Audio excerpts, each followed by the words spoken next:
living soul, learn this also, that even the will to the great work may be misunderstood of men, for this work must proceed naturally and without overstress, as all true works right also is that word that the kingdom of heaven suffereth. Everyone knows. Everyone left, right, and center in Israel knows. Every commentator will tell you that Netanyahu is doing this to distract from the fact that there's pressure to end the war in Gaza, and he needs forever war to win an election. No, but Turkey's been talking a lot of shit. All you need to know with Buttercup is always Netanyahu wants to distract from the elections. Always.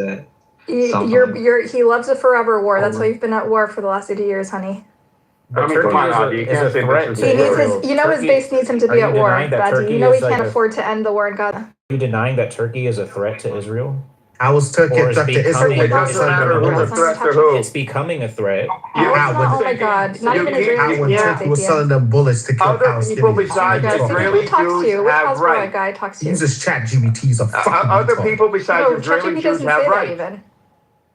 Ask ChatGPT, they won't tell you Turkey's a threat to Israel. Everything he says. So you're telling me that tension has not been building this year or ever since October 7th? Tension and attacking someone are two different things. Yeah. You don't have the right to attack another nation. There needs to be a real threat. Have Hamas in Turkey. I think they also have hands in Hezbollah. That's not a threat. It's not an active threat. That's not an active threat. There's always competing interests. It's not an active threat. You can't just go around bombing. I mean, every country has competing interests with each other. That doesn't mean you can attack them. So then, Sapien, you must agree then, to be consistent, Iran should bomb Ben Gurion Airport because it has been fueling American fueler tank. Trust me, if they knew they could get away with it, no, they can do it. They can do it. They would be held to pay. They would be held to pay. Okay, Adi, hold on. Adi, can Iran target and bomb the fuel depots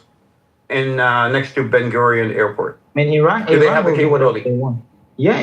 Do they have? Okay. Sapien, they have the capability, so they're not doing it. So according to your logic, Sapien, to be consistent, Iran should.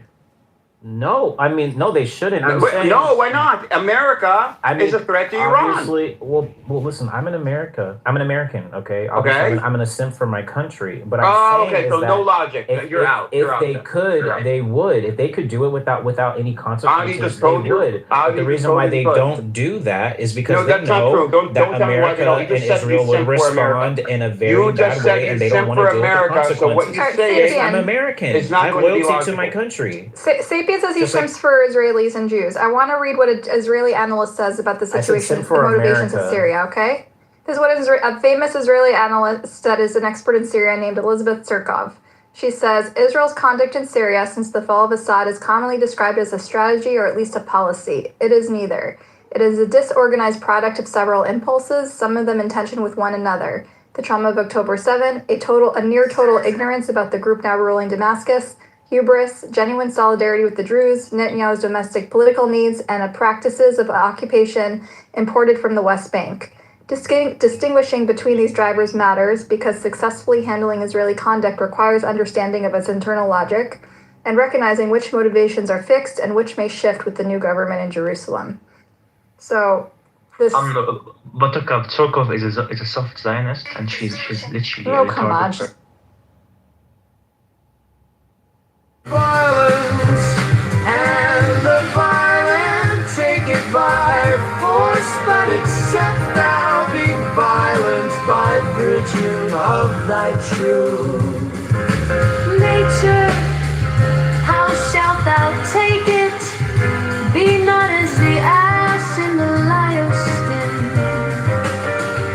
But if thou be born ass, bear patiently thy burdens and enjoy thy thistles, for an ass also, as in the fables of Apuleius and of Matthias, may come to glory in the path of his own virtue.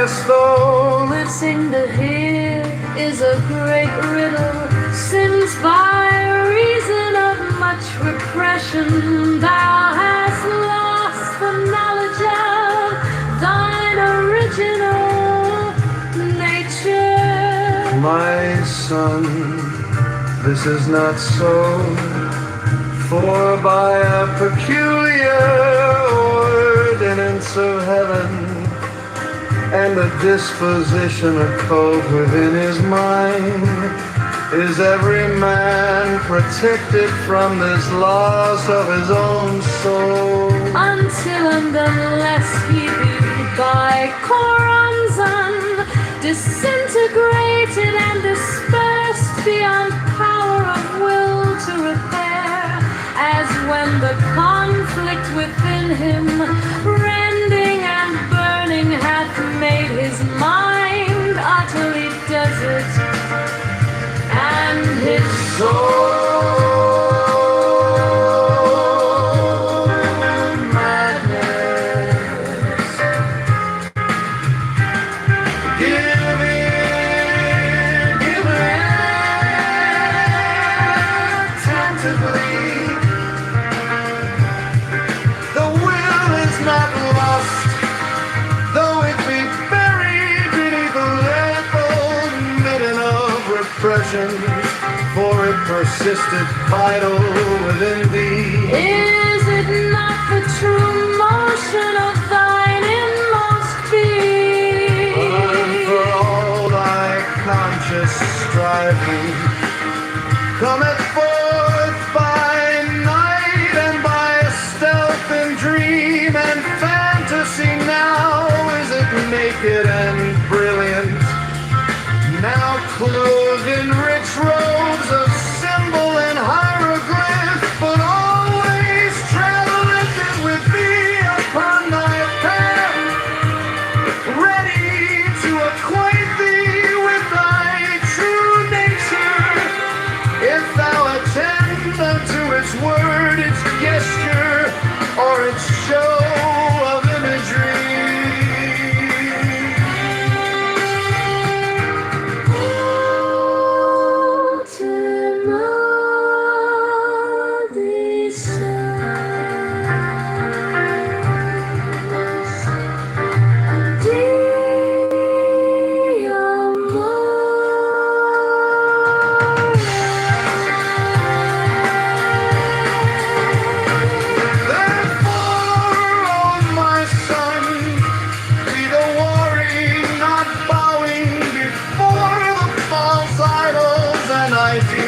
Yet not flaming forth in fury against them, unless that be thy will. But in this matter be prudent and be silent, discerning subtly and with acumen the nature of the will within thee, so that thou mistake not fear for chastity, or anger for courage. and since the fetters are old and heavy, and thy limbs withered and distorted by reason of their compulsion, Do thou, having broken them, walk gently for a little while, until the ancient elasticity return, so that thou mayst walk, run, and leap naturally, and with rejoicing. also, since these fetters are as a bond, almost universal, be instant to declare the law of liberty and the full knowledge.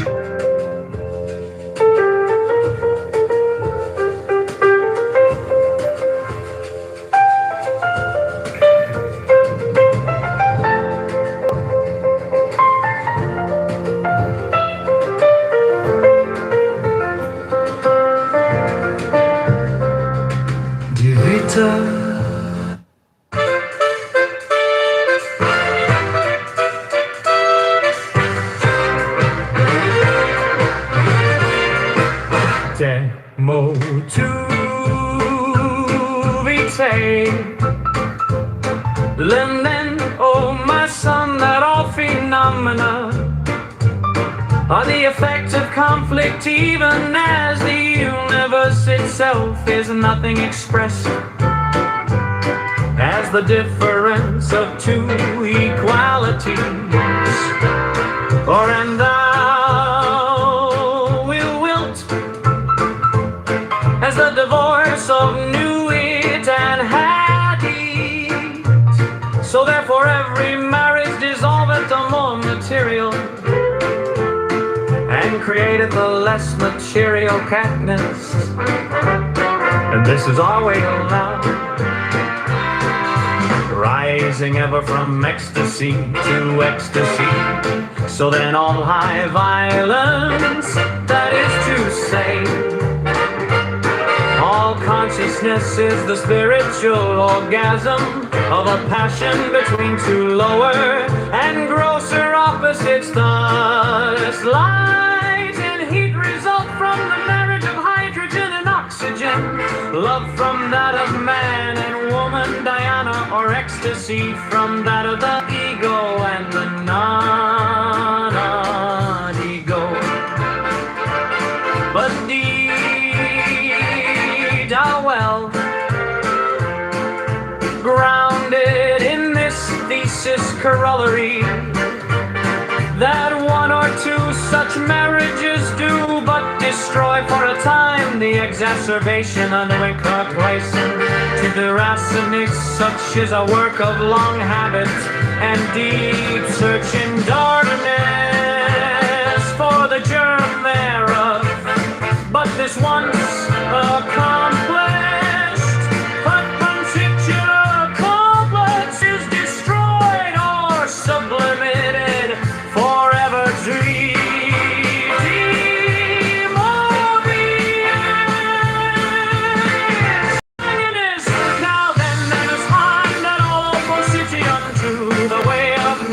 Creative violence, the finest authority system do its function not at its fullest. There come poisons in the blood, and the consciousness is modified by the confliction of Naranas. He will not be furious, and he is if the liver be not ambitious. We have melancholy if the kidneys coma, if the testes or ovaries, loss of personality itself also, and we poison the blood directly with belladonna. We have delirium vehement, furious with hashish, visions fantastic and enormous, with anhelonium, ecstasy of color and whatnot, with diverse germs of disease, disturbances of consciousness varying with the nature of the journal. So with ether we gain the power of analyzing the consciousness into its planes, and even of discovering the hidden will and judgment upon any poison. And so for many others, but all these are, in our mystical sense, poisons. That is, we take two things diverse and opposite, binding them together so that they are compelled to unite, and the orgasm of each marriage is an ecstasy, the lower dissolving in the higher. Let's see go. Now know this also, that at the end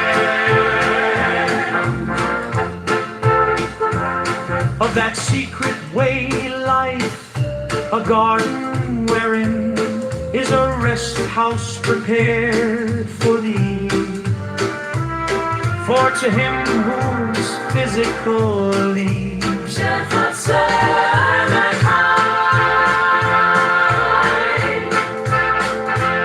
are not truly satisfied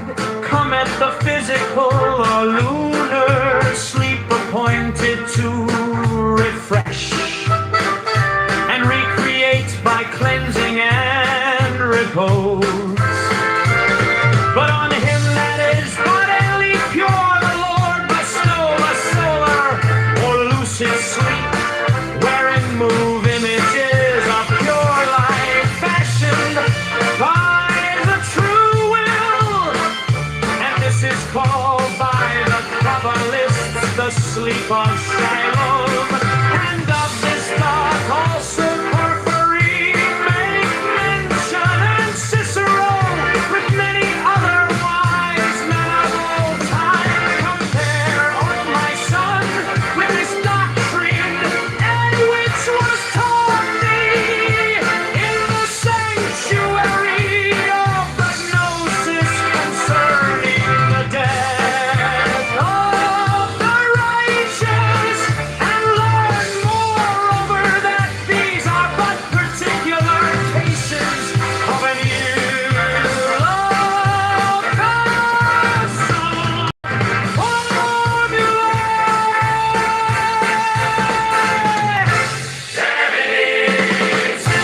My son, if thou fast a while, there shall come unto thee a second state of physiological being, in which is our delight, passive and equable, without war, a contentment and weakness, with a feeling of lightness and of purity. And this is because the blood hath absorbed in its need of nutriment of foreign elements. Such also is the case with the mind, which had not fettered itself on the blood. Consider the placid and ruminant existence of such persons as rid little, are removed from worldly struggle by some sufficient property of small and unexciting value, scantily invested on my age and environment of free proportion. Di motu vitae, learn then, O my son, that all phenomena are the effect of conflict, even as the universe itself is in nothing expressed as the difference of two equalities, or in thou wilt as the divorce of Nuit and Hadik. So therefore every marriage dissolveth the more material and createth a less material cabinet. And this is our way of love, rising ever from ecstasy to ecstasy. So then all our violence, that is to say, all consciousness is the spiritual orgasm of a passion between two lower and grosser opposites, as light and heat result from the marriage of hydrogen and oxygen, love from that of man and woman, dhyana or ecstasy from that of the ego and the non-ego. But be thou well grounded in this thesis corollary, that one or two such marriages do but destroy for a time the exacerbation of any complex. To deracinate such is a work of long habit and deep search in darkness. For the germ thereof, but this once accomplished, that particular habit is destroyed, or subrumated forever deep. Morbius sanguinis. Now then, understand that all seek into the way of nature create violence if thine excretory system do its function not at its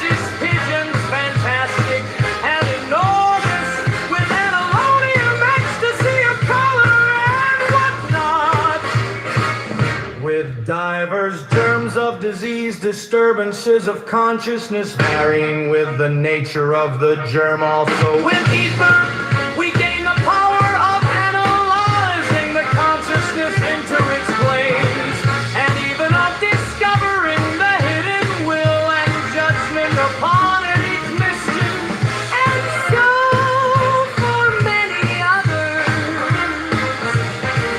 But all these are in our mystical sense poisons. That is, we take two things diverse and opposites, binding them together, so that they are compelled to unite.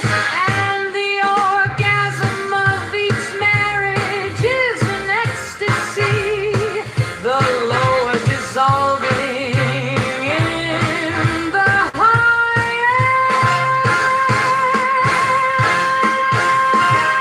Lucido, now know this I said, that at the end of that secret way lie at the garden wearing its rest house prepared for thee, for it's a him whose physical needs are not truly satisfied.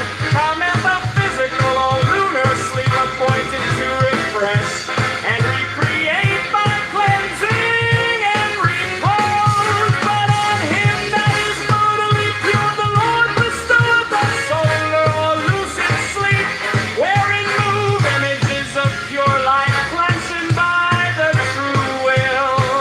And this is called by the Kabbalist the sleep of Shiloh. And of this doth also Porphyry make mention, and Cicero with many other wise men of old time compare, my son, with this kind of truth, that which was taught thee in the sanctuary of hypnosis, concerning the death of the righteous, and learn moreover that these are but particular cases of universal formulae.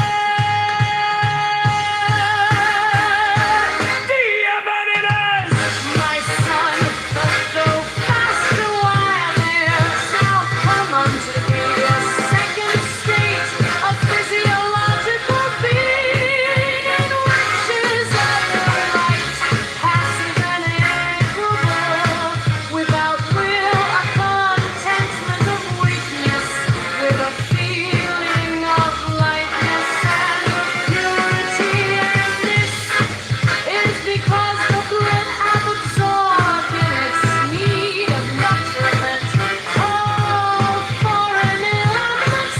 Such also is the case with the mind, which hath fed itself on thought, considered a placid and ruminant existence of such persons as with little are removed from worldly struggle by self-sufficiency, WF small and unexciting value, sadly imagined, and by age and in modern nation are free from passion. They live according to their own nature, without desire, and they oppose no resistance to the operations of time. Such are called happy, and in their way are blessed of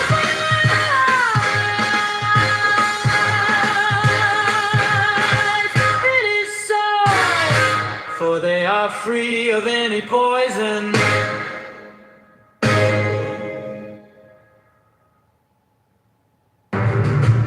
Si motu vitae.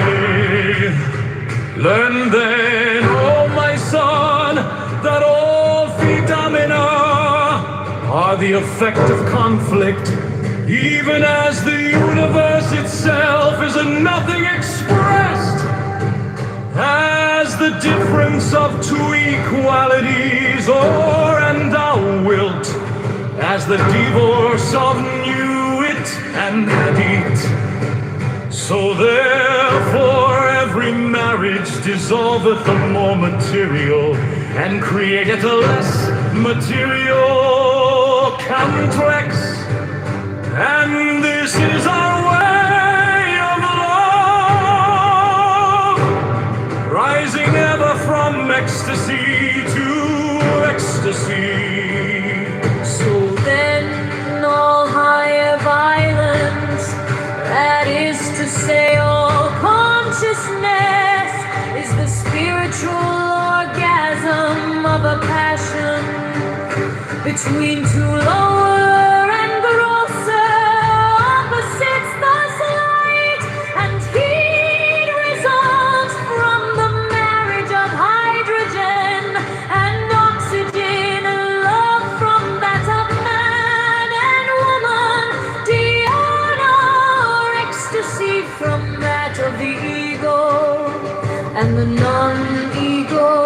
But be thou well grounded in this thesis corollary, that one or two such marriages do but destroy for a time The exacerbation of any complex to deracinate such is a work of long habit and deep searching darkness for the germ error. But this once accomplished, that particular complex is destroyed or sublimated forever.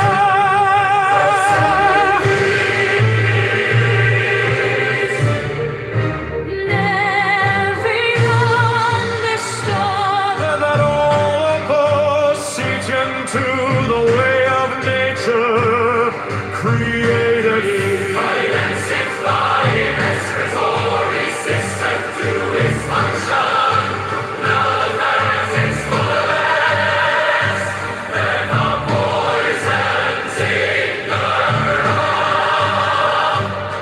And the consciousness is modified by the conflicts or marriages between the elements heterogeneous. Thus, if the liver be not efficient, we have none uncanny.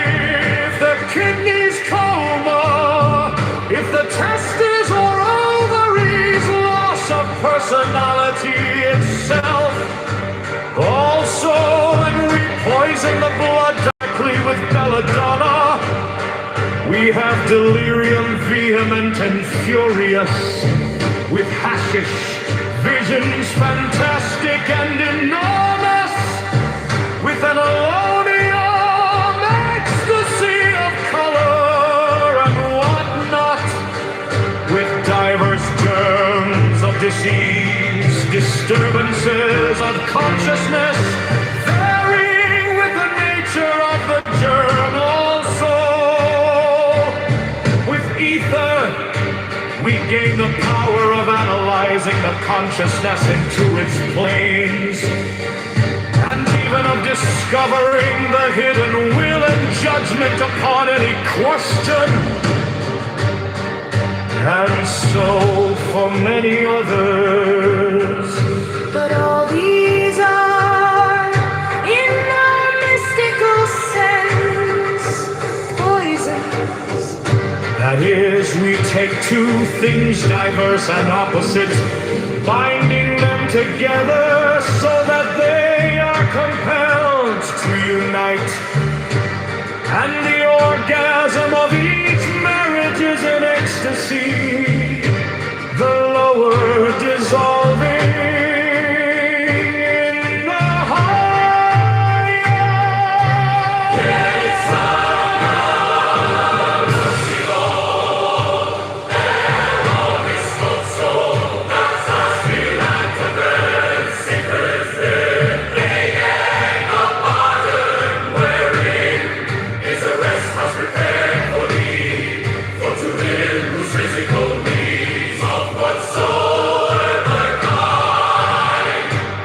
Are not truly satisfied, cometh a physical or lunar sleep appointed to refresh and recreate by cleansing and repose. But on him that is bodily pure, the Lord bestoweth a solar or lucid sleep, wherein move images of pure light fashioned by the true will. And this is called by the Kabbalists the sleep of Shiloh, and of this doth also Porphyry make mention, and Cicero, with many other wise men of all time. Compare, my son, with this doctrine that which was taught thee in the sanctuary of the Gnosis concerning the death of the righteous, and learn moreover that these are not particular cases of an universal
property of small and unexciting value, stably invest.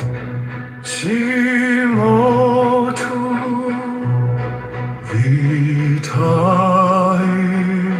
Learn then, O my son, that all phenomena are the effect of conflict, even as the universe itself is a nothing expressed, as the difference of two equalities or a and thou wilt, as the divorce of Nuit and Hadit. So therefore every marriage dissolveth a more material and createth a less material complex. And this is our way of love, rising ever from ecstasy to ecstasy. So then all high violence, that is to say, all consciousness, is the spiritual orgasm of a passion between two lower and grosser opposites. Thus light and heat result from the marriage of hydrogen and oxygen, love from that of man and woman, Diana, or ecstasy from that of the ego and the non-ego. But be thou well grounded in this thesis corollary, that one or two such marriages do but destroy for a time. The exacerbation of any complex to the racemate such is a work of long habit and deep search in darkness for the germ thereof. But this once accomplished, that particular complex is destroyed or sublimated forever. De Morbius Sanguinis.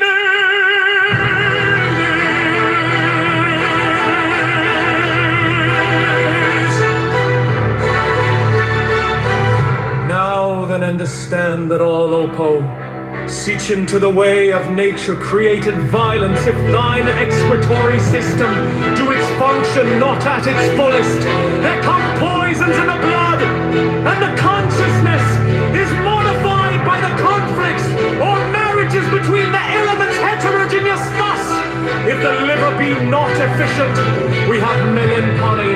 If the kidneys coma, if the testes or ovaries loss of personality itself, or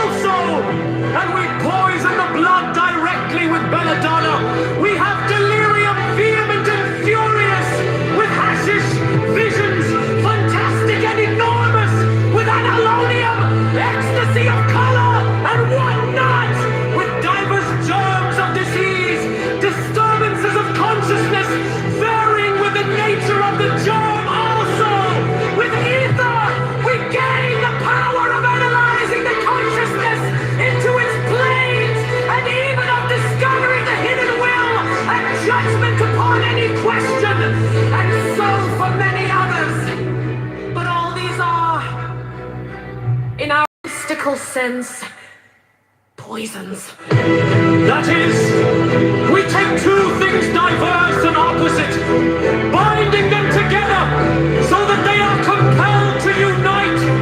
And the orgasm of each marriage is an ecstasy, the lower dissolving in the higher.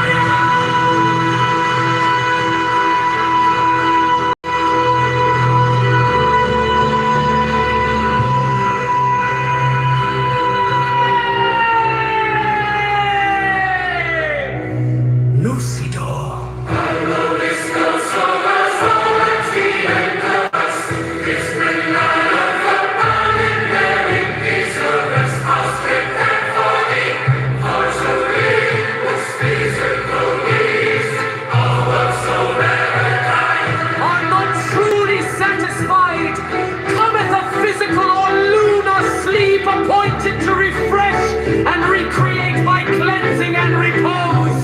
But on him that is bodily pure, the Lord bestoweth a solar or lucid sleep, wherein move images of pure light fashioned by the true will. And this is called by the Kabbalists the sleep of Shalom. And of this doth also Porphyry make mention, and Cicero, with many other wise men of old time.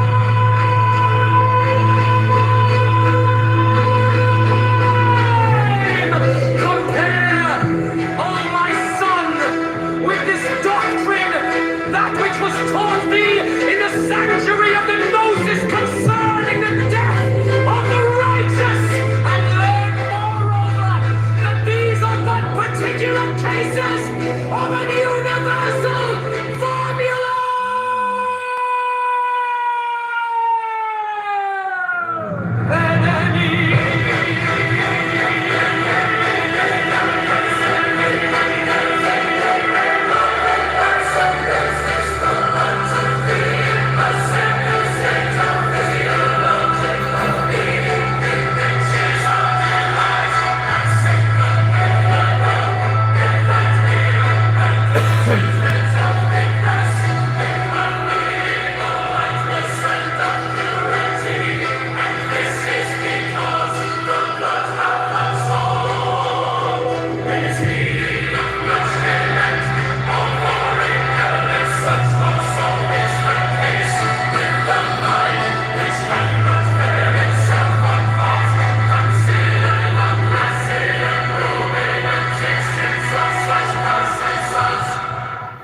Read little, are removed from worldly struggle by some sufficient property of small, and unexciting value, stably invested, and by age and environment are free from passion.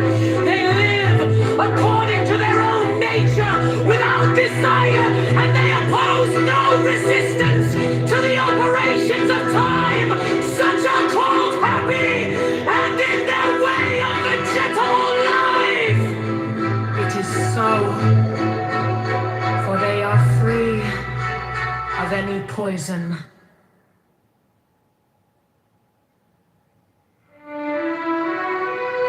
De mutu vitae nenden, O my son, that all phenomena, the effect of conflict, even as the universe itself is a nothing rest, as the difference of two equalities, and thou wilt, as the divorce of Newit and Hadid. So therefore every marriage dissolveth from all material, and createth a less material context. And this is our way of love, rising ever from ecstasy, from ecstasy. So then high violence, that is to say, all consciousness is the spirit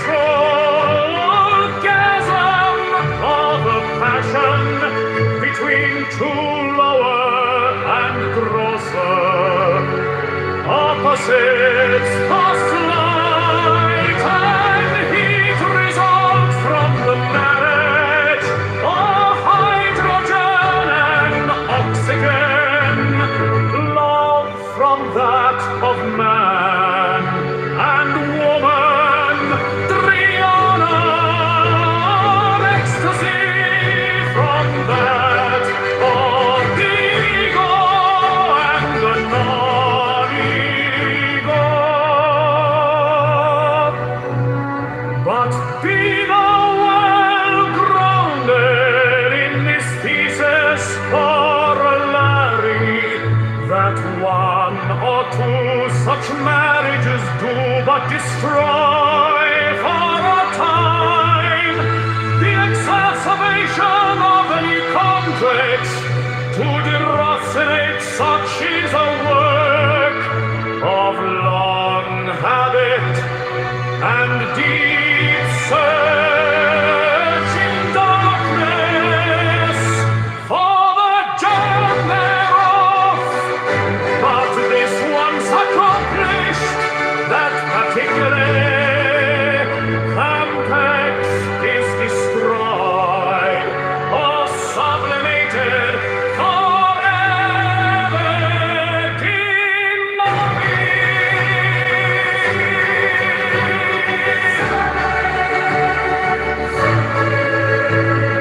Now then understand that all see tuned to the way of nature created. Violence, if thine excretory system do its function, not at its fullest, there come poisons in the blood, and the consciousness is modified by the conflicts or marriages between the elements. Heterogeneous thus, if the liver be not efficient, we have melancholy. If the kidneys coma, if the testes or ovaries, loss of personality itself. Also, when we poison the blood directly with belladonna, we have delirium vivant and furious with hashish, visions fantastic and enormous with anhelonium, ecstasy of color and what not, with diverse germs of disease, disturbances of consciousness, varying with the nature of the germ.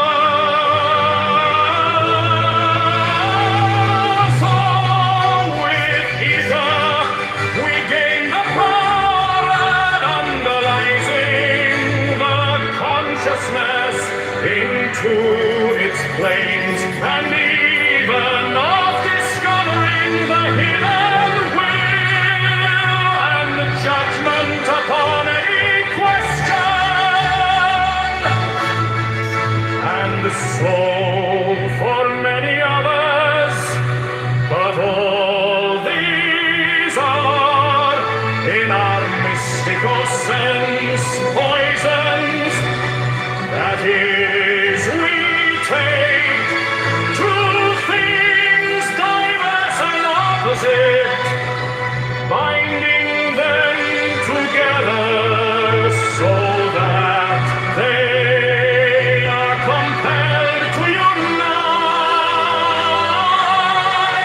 and the orgasm of each marriage is an ecstasy, the lower, dissolving in the heart.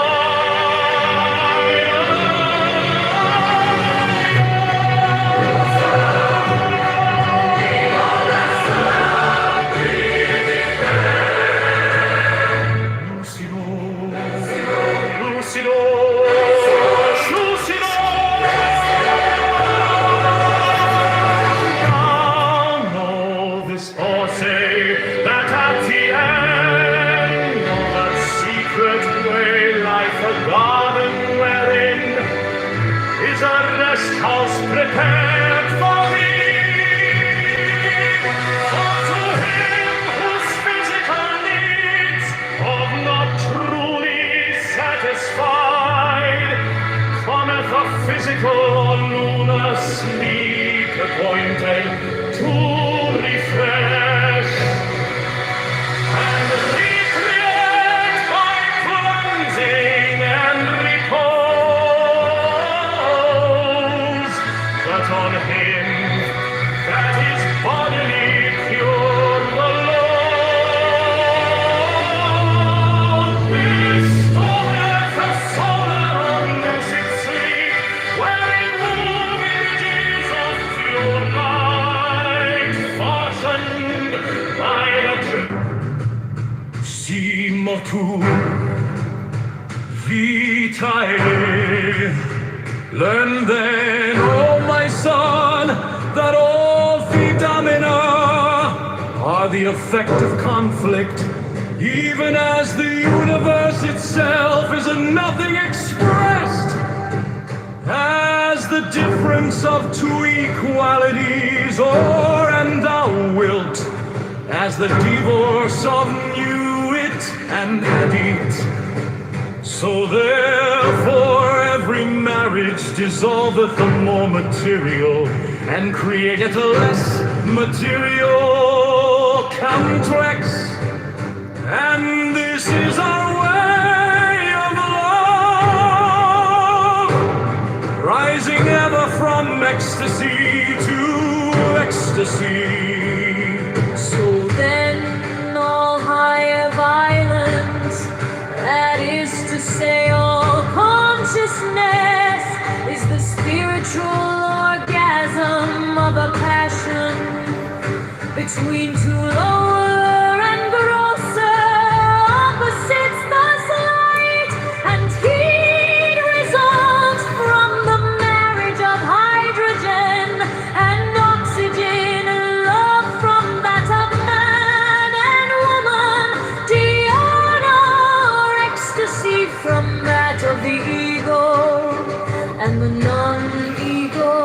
But be thou well grounded in this thesis corollary, that one or two such marriages do but destroy for a time The exacerbation of any complex to deracinate such is a work of long habit and deep searching darkness for the germ thereof. But this once accomplished, that particular complex is destroyed or sublimated forever.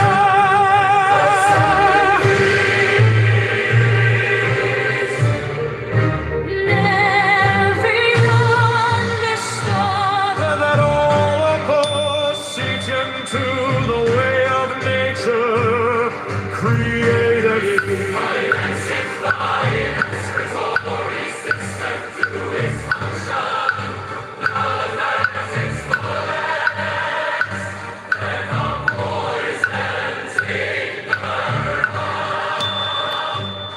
And the consciousness is modified by the conflicts or marriages between the elements heterogeneous. Thus, if the liver be not efficient, we have none uncanny. If the kidneys coma, if the testes or ovaries, loss of personality itself. Also, when we poison the blood directly with belladonna, we have delirium vehement and furious with hashish. Diamatu, Vitae. Learn then, O my son, that all phenomena are the effect of conflict, even as the universe itself is a nothing expressed, as the difference of two equalities, or an thou wilt, as the divorce of Newit and Hedit. So therefore every marriage dissolveth the more material, and createth a less material conduct. And this is our way of love, rising ever from ecstasy to ecstasy. So then all high violence, that is to say, all consciousness, is the spiritual orgasm of a passion between two lower and grosser opposites. Thus light and heat result from the marriage of hydrogen and oxygen. Love from that of man and woman, dhyana or ecstasy from that of the ego and the non-ego. But be thou well grounded in this thesis corollary that one or two such marriages do but destroy for a time. The exacerbation of any antlets to the racinates such is a work of long habit and deep search in darkness for the germ thereof. But this once accomplished, that particular complex is destroyed or sublimated, forever demarriage. Understand that all sit young through the way of nature created. Violence in thy excretory system, to its function on at its fullest, there come poisons in the blood. And the consciousness is modified by the conflicts or marriages between the elements heterogeneous. Thus if the liver be deficient, we have melancholy. If the kidneys coma, if the testes or ovaries, loss of personality itself also, and we poison the blood directly with belladonna, we have delirium, vehement and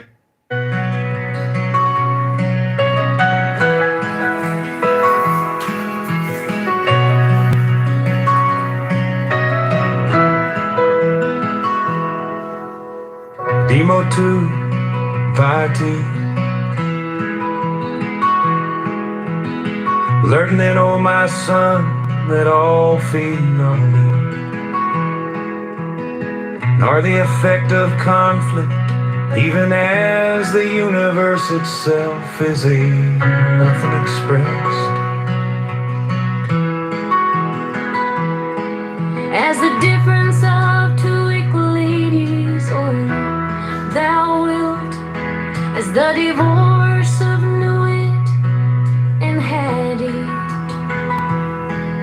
So therefore every marriage dissolveth the more material and create a less material complex. And this is our way of love, rising ever from ecstasy to ecstasy. So then all high violence, that is to say all consciousness, is the spiritual orgasm of a passion between two lower and grosser opposites. Thus light and heat result from the marriage of hydrogen and oxygen. Love from that of man and woman, dhyana or ecstasy from that of the ego and the non-ego.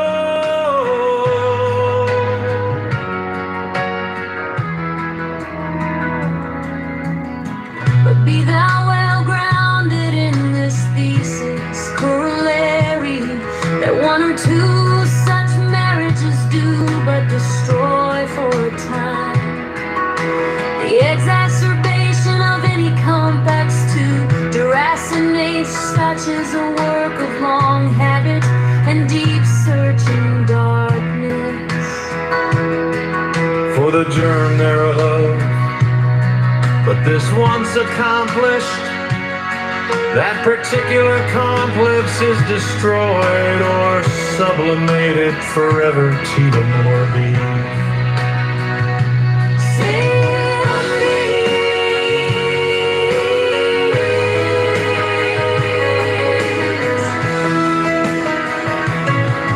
now then, understand that all opposition to the way of nature created.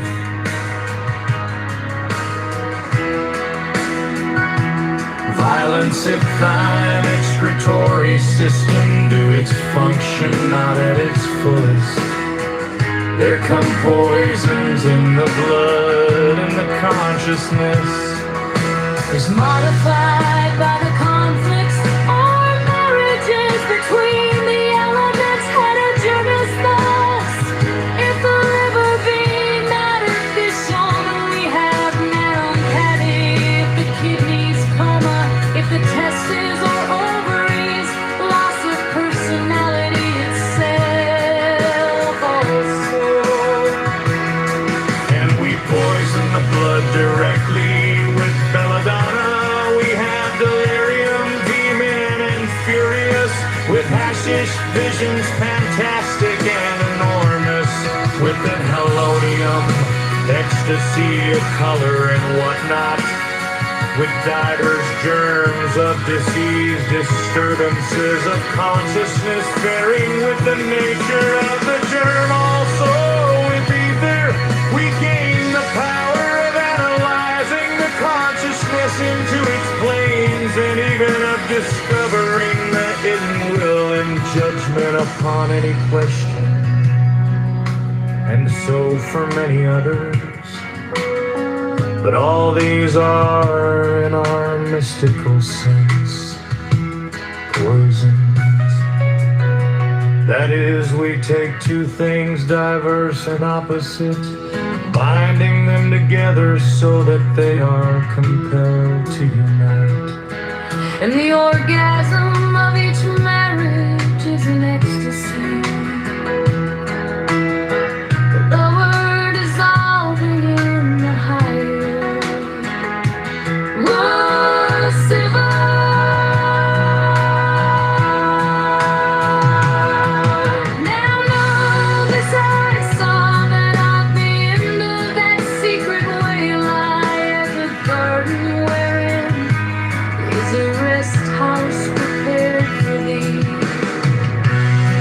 For to him whose physicals are not truly satisfied, cometh a physical or lunar sleep appointed to refresh and recreate by cleansing and repose. But on him that is bodily pure, the Lord bestoweth a solar lucid sleep, wherein move images of pure light fashioned by the true will. And this is called by the Kabbalists the sleep of Shalom, and of this doth also Porgy make mention. And Cicero with many other wise men of old time compare, O my son, with this Heracurn, that which was taught thee in the sanctuary of the gnosis concerning the death of the righteous. And learn moreover that these are but particular cases of an universal formula.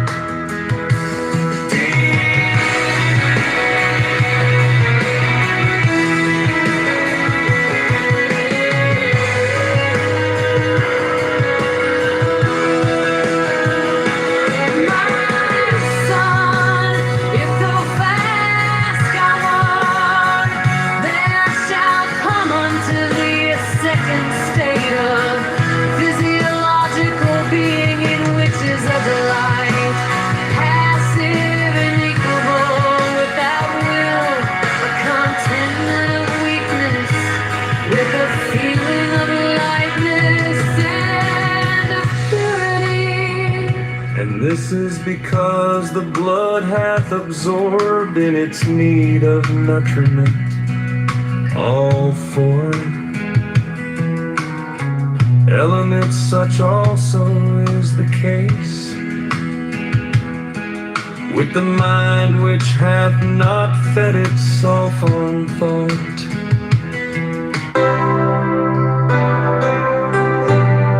It's a kitten, by the way. A kitten. Yeah, you want to pet it. Don, here I got one for you. What's the hardest thing with what's the hardest part about breaking up with a Japanese girl? Ow. You have to drop the bomb twice. That's not nice. No. That sounds derogatory. What do you mean it's not nice? They love us. No, they don't. Because you. Shut the fuck up. They're Yeah, 'cause scared of them. They got lobotomized, Yeah, motherfucker. we pay them reparations. That's why they love us. The fuck? They don't love us. We Yeah, they killed do. them. Okay, watch a Japanese hold on, girl the suck a people- white guy's or a The black people, guy's dick. the people in Hiroshima love us. Yeah, they fucking love us. The ones You're with fucking leukemia. retarded. Man, have you ever been over there? Nigga, you been to Hiroshima? Have you been over there? Have you been to Hiroshima where we dropped bombs? No, I've been to Nagasaki. Bro, I've been to both, like, listen to both of them, like, Koreans and Japanese. That's not They what I love- asked you. Have you been to the They affected hate area each other. where people They still hate have each- diseases from radioactive fucking Yeah, toxins till this day? It's all good. Have No, you it's all been there? good. They hate each other, but they love, like, white and black people, I swear to God. Bro, they think you're gonna bring them to America. What the fuck? They They love don't care us, about bro. you. They love us, bro. Here's another one. How do you know when your wife is dead? She stops talking. No, the sex is the same, but the dishes stack up. Boo. Ooh. Oh my god. This is sick. That's bad, man. It's horrible.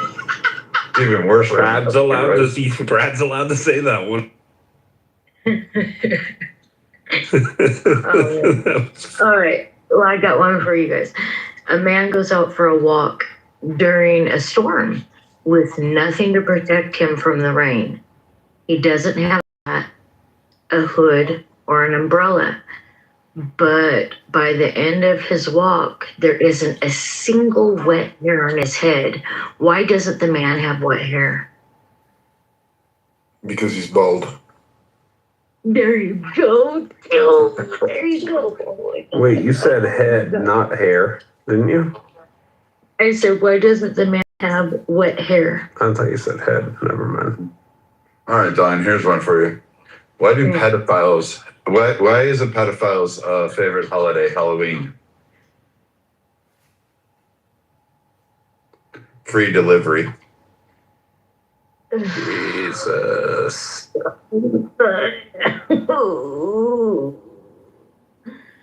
Oh my god.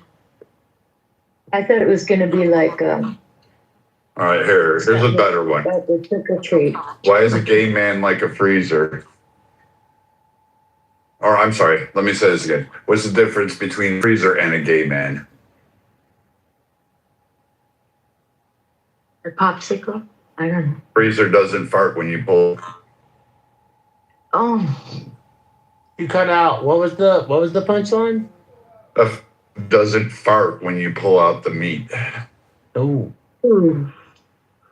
I got one. Two black boys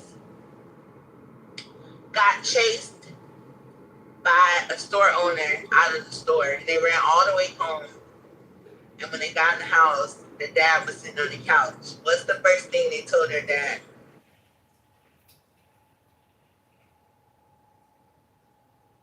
Who's they? The boys. I don't know. You know their dads wasn't there. Black people didn't know their dads. That's funny. What did they call their dad? I made that up. I don't know. I was just trying to be as offensive as I could. Hey, Jazzy, how do you get a nun pregnant? I was bleeding. So I thought I was You dress them up as altar boys. No. Oh my god. I heard that. I heard that before. That. Oh my god. Oh my god. No, guys. We have to do better. Okay. My dad was an altar boy. Oh my god. Don't tell us that. No, he was nothing happened to him. All right. What does liver and onions and anal sex have in common? Yo, man. What kind of shit is this? What? You were forced to eat it, kid. You won't eat it as an adult. Oh.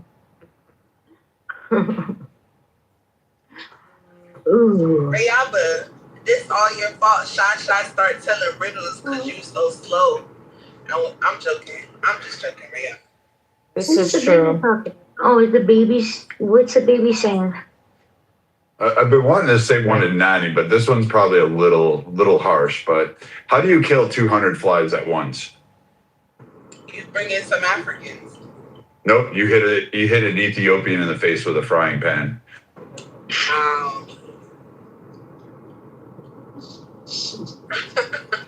God damn it, Brad. It was pretty hilarious, though. That's not hilarious. That's fucked up. I'm not gonna Okay, say these are funny. So then, like, the question lies, like, do you not like shock factor jokes? That's pretty funny. I thought. I can't let people know that I So like does that them. make me sadistic or like what? Like because I laugh at it?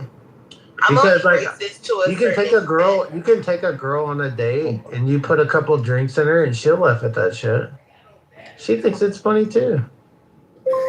Oh, now we're back at the drink thing to loosen the girl up, see?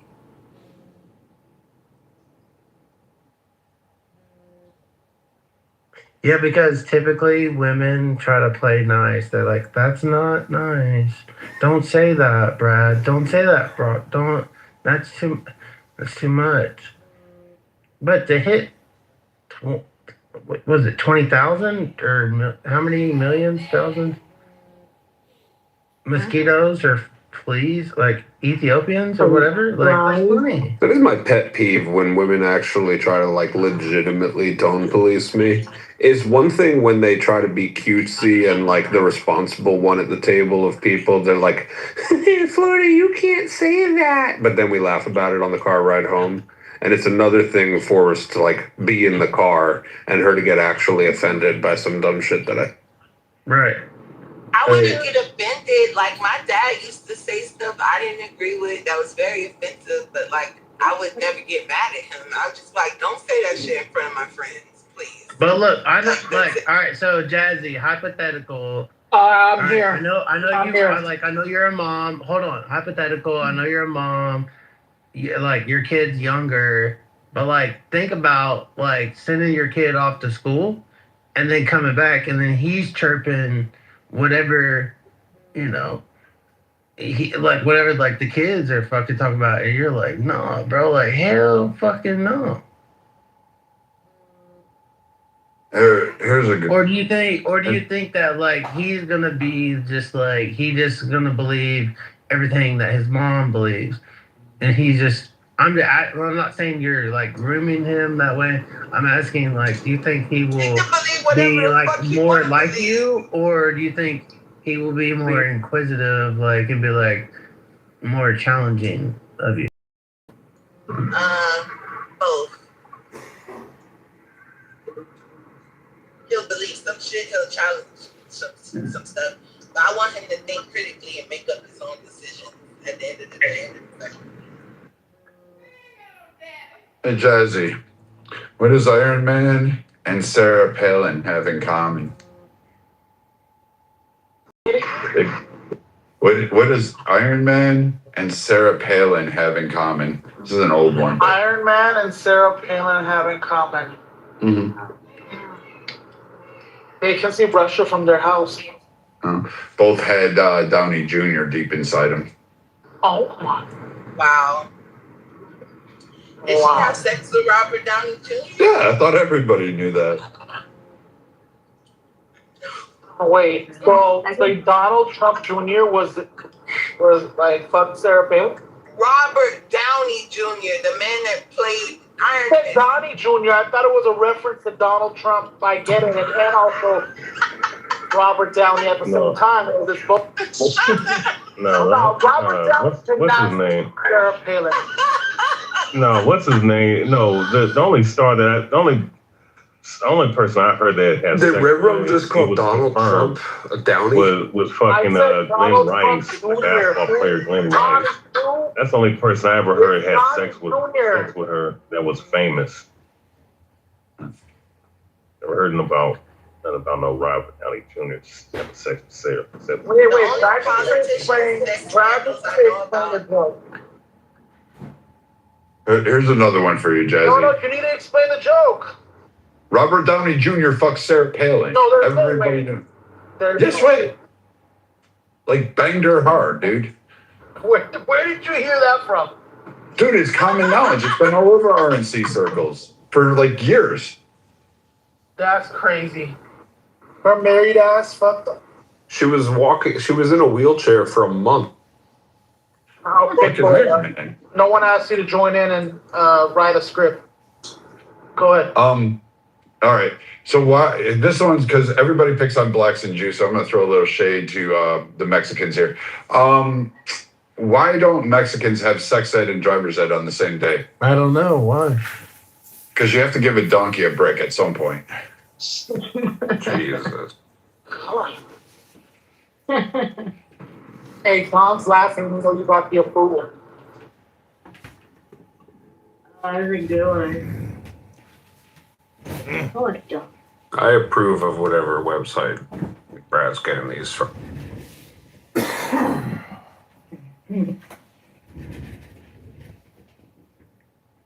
I bet Reddit probably has a whole fucking subreddit thread just for fucking crazy jokes. Yeah, but the subreddit on the subreddit on the subreddit, it's like so dark, dude. Like, I don't know, like how far do you go, like, for humor?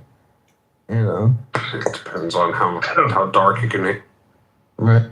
Multiple times saying the green butthole. I know you're trying to trigger folks, you know, what have you. So can I point to specifically and say, oh, well, you know, because of that, you know, your exchange, he's going to walk into a school tomorrow? No, I'm not going to. That would be idiotic. I don't think one needs a degree in psychology or criminology to appreciate the inappropriateness of the nature of that conversation that was held with a 16-year-old on a public app in a room with adults that were, on the average, 3 decades older.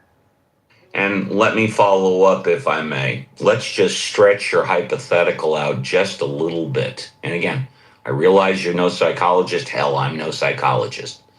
Let's say potentially he might be a school shooter. Let's say potentially because he's said to me and other people many times that he's constantly picked on in school.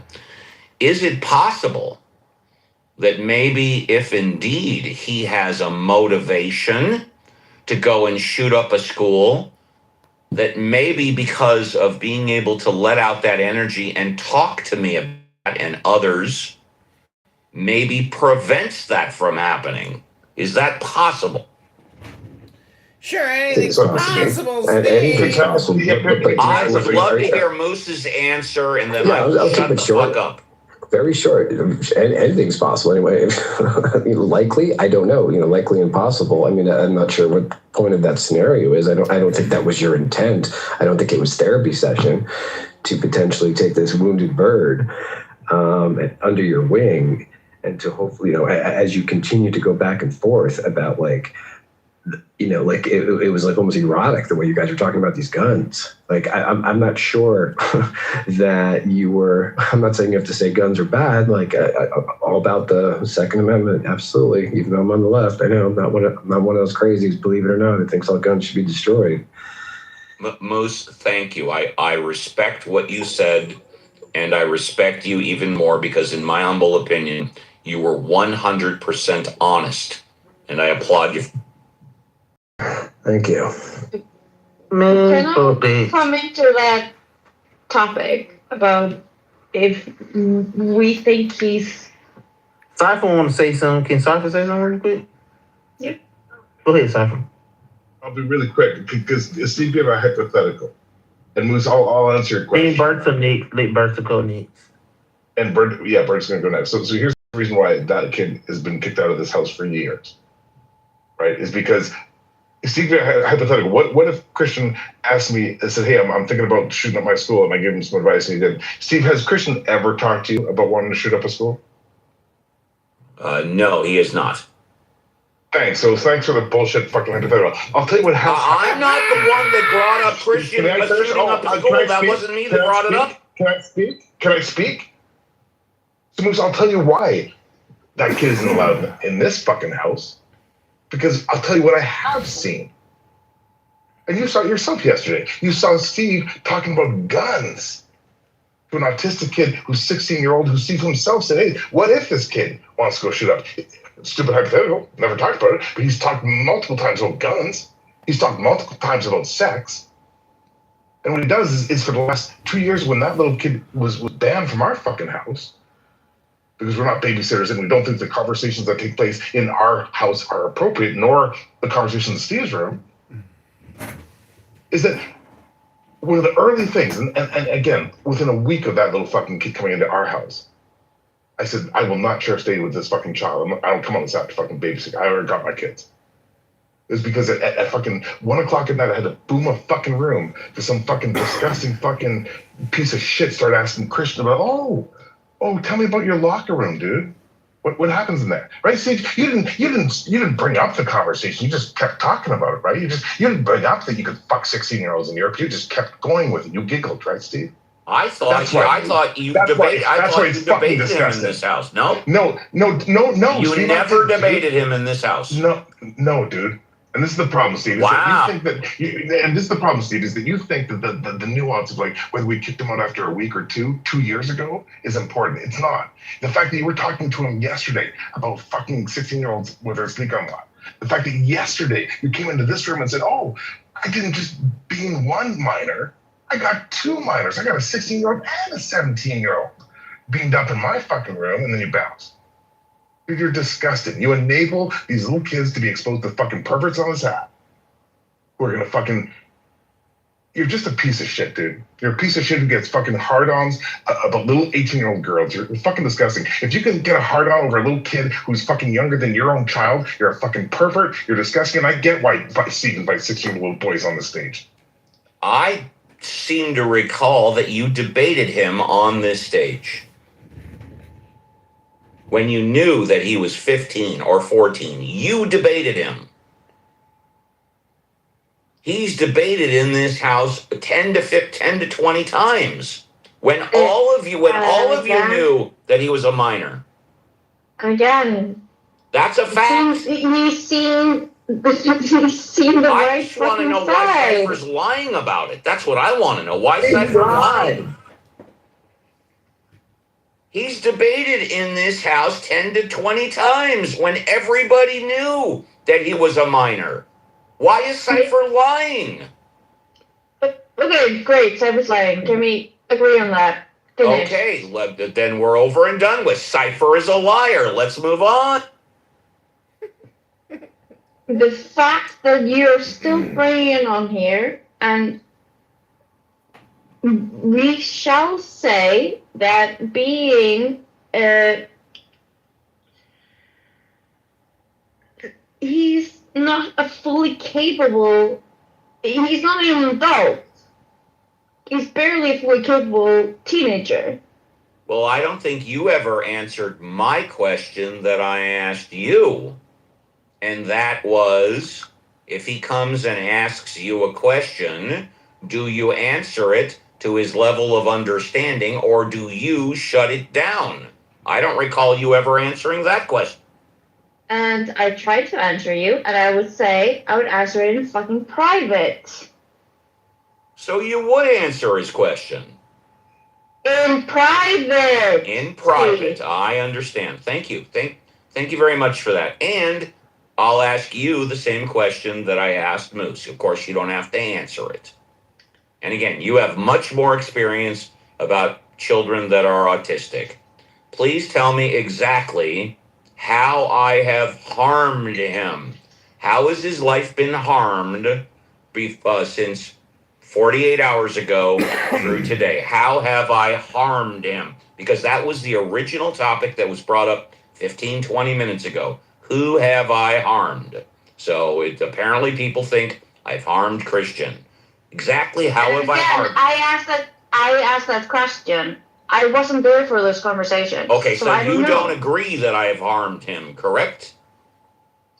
I have never been in those conversations. Okay, so you don't know if I'm harmed him. That's fine. Because the original topic was topic that I asked. Yes. Who has Steve harmed? Exactly. I asked that. Okay, who have I harmed? That was my question. I haven't harmed anybody. That's your answer. I haven't harmed anybody.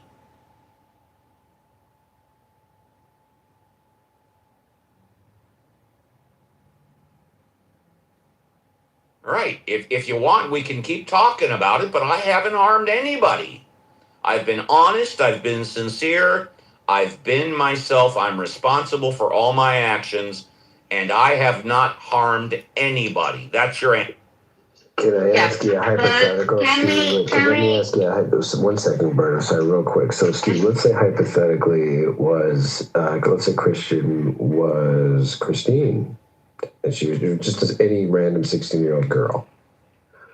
Do you think, does anything change? Let me put it that way. Do you think there's any potential harm there, any level of inappropriateness, or doesn't matter on the gender?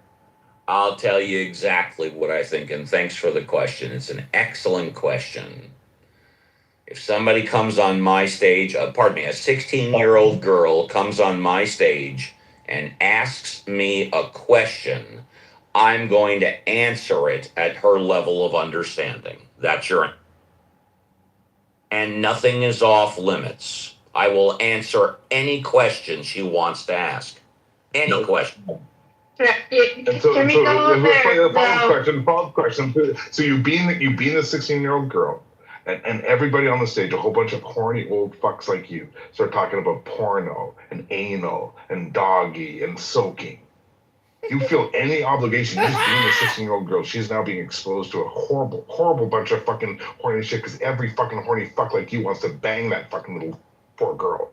You feel any fucking obligation? You feel any fucking, like, anything for exposing that little girl to a fucking bukkake of your fucking atheist pieces of shit? Dude, you said you wanted to fuck 18-year-old little girls. Tell me about the 16-year-old girl that you gave a bean, you fucking disgusting. Not the B word, dude. That's an excellent question. I'll be happy to answer that one, too. Firstly, I've been doing my weekend shows for 5 years, and I have never given a bean, a green butthole, a green bean to a minor woman. That's number one. Number two, if she starts asking me about specific sexual situations, regardless of if it's her or an adult woman or an adult man, I generally shut that stuff down. I generally say that is best discussed in private. Generally, I say that specific sexual situations are not appropriate for my room. That's what I... Then why didn't you do it for Christian? When he asked you that's a great question. Thank you for asking. Because we weren't talking about a specific sexual situation. We were only talking, and he brought it up, about the age of consent in Europe is 16. That is not a specific sexual situation. I have shut down many conversations in my room over 5 years about specific sexual situations. I have shut those down, and I've said many times that my father told me that what goes on in the bedroom stays in the bedroom, which is why I generally... You don't want to hear the rest. Go. No, I don't. It's disgusting. So let me just follow up on what you said. You said that in my regular weekend rooms, I have rules, but in my pop-up room, hey, Epstein Island, right? You said that. Oh, hold on. Wrong. I clearly can't finish. You said in my weekend rooms, I will not mod a minor woman. Nope, didn't say that either. Little minor, Wrong yes, again. you did. Replays are on. Replays are on. You made Yes, the distinction. You literally made the replays distinction. are on. I said, You said I will not mod a minor woman. I said I've never modded a 16-year-old girl. I didn't specify That's what I just weekend fucking rooms. said. I said never. The replays You are said, on. yes. The distinction you made was a girl. You let little boys come up and get modded, but not little girls. That's the distinction I'm criticizing you for, you fucking freak. You make all these little caveats, Steve. Like, dude, all we're trying to say is, dude, don't let little fucking. Well, if I'm boys such a come into your fucking freak, house. you want me to leave the apes? If I'm such a fucking freak, you want me to leave? Steve, nobody fucking. You want me to cares about leave you. since I'm a I don't fucking freak? care. I don't care about you, dude. You don't care. It sounds to me like you care a lot. No, I care about little. Sounds to me 16-year-old like you boys care a who get lot. exposed to. I do care about 16-year-old boys who you let get exposed. Well, who to have fucking, I harmed? Who have I harmed? You think I've harmed Christian? You don't care. Well, you've enabled him to be harmed, Steve. I thought Your we actions just have had enabled no, him. No, Go no. ahead, dude. It's, You can. I will go ahead. You say you don't care. I call bullshit. I think by basically what you've been saying in the past 20 minutes, you care a lot. You care a lot. The statement that you don't care is bullshit. It's a lie. You accuse me of being a disgusting freak. You just said it. By that and that alone, on its face, you care. Why are you lying? Why are you lying? Just stand up. Just stand up like a man and admit it. You care. Okay. So Talking Apes was founded to have conversations with a wide avoiding the issue. And so just when I admit say you care. So I care about little kids. And you care about Christian? What have you done for his welfare? Name one thing. You haven't done jack shit. I've prevented him from speaking with me. Being in the apes. So, he's not allowed in the apes. So he can I go can on talk. to any other room on Clubhouse. He can go anywhere, but not the apes. And that's how you care. That's right. Because listen, any little kid can go and fucking smoke fentanyl. Any kid can go and You don't give a rat's ass about Christian. You don't give a rat's ass about him. Hey guys, I'm gonna go on mute until I can actually. I think that's a good idea. You couldn't give a shit about Christian. I care about Christian. Hold on a second, please. I care more about Christian than all of you on stage right now put together. Yes. What we're talking about is not what you personally did, but what you're facilitating. Yes, how I've harmed him. And I specifically asked you, how have I harmed him? Your answer, you don't know. I was accused of harming him. I specifically asked, how have I harmed him? Nobody has said how I have harmed him. Nobody. The fact of the matter is, I've helped him. Not personally. You're facilitating harm. And tell me exactly, how have I facilitated harm? Please, I want to know. They've been talking about it the whole time, Steve. You're just not listening. Oh, I'm listening to every word. This is not an attack. We're just talking. I know, we're just talking. How have I facilitated his harm? Please, tell me. Shields have been used for personal protection from I'm waiting for an answer. How have I harmed him? How have I facilitated harming him? I'm listening to every word. Of a small one. Jeremy, because I No, wasn't not there for Jeremy. this conversation. Jeremy doesn't give a rat's ass about Christian. He doesn't care about Christian. He doesn't give a shit about Christian. He cares about the apes. Which is fine. Sorry, Bertha, Steve wants to talk about his love of a 16-year-old boy. He won't be his sentence. I'm just going to mute because he's the one who wants to bring.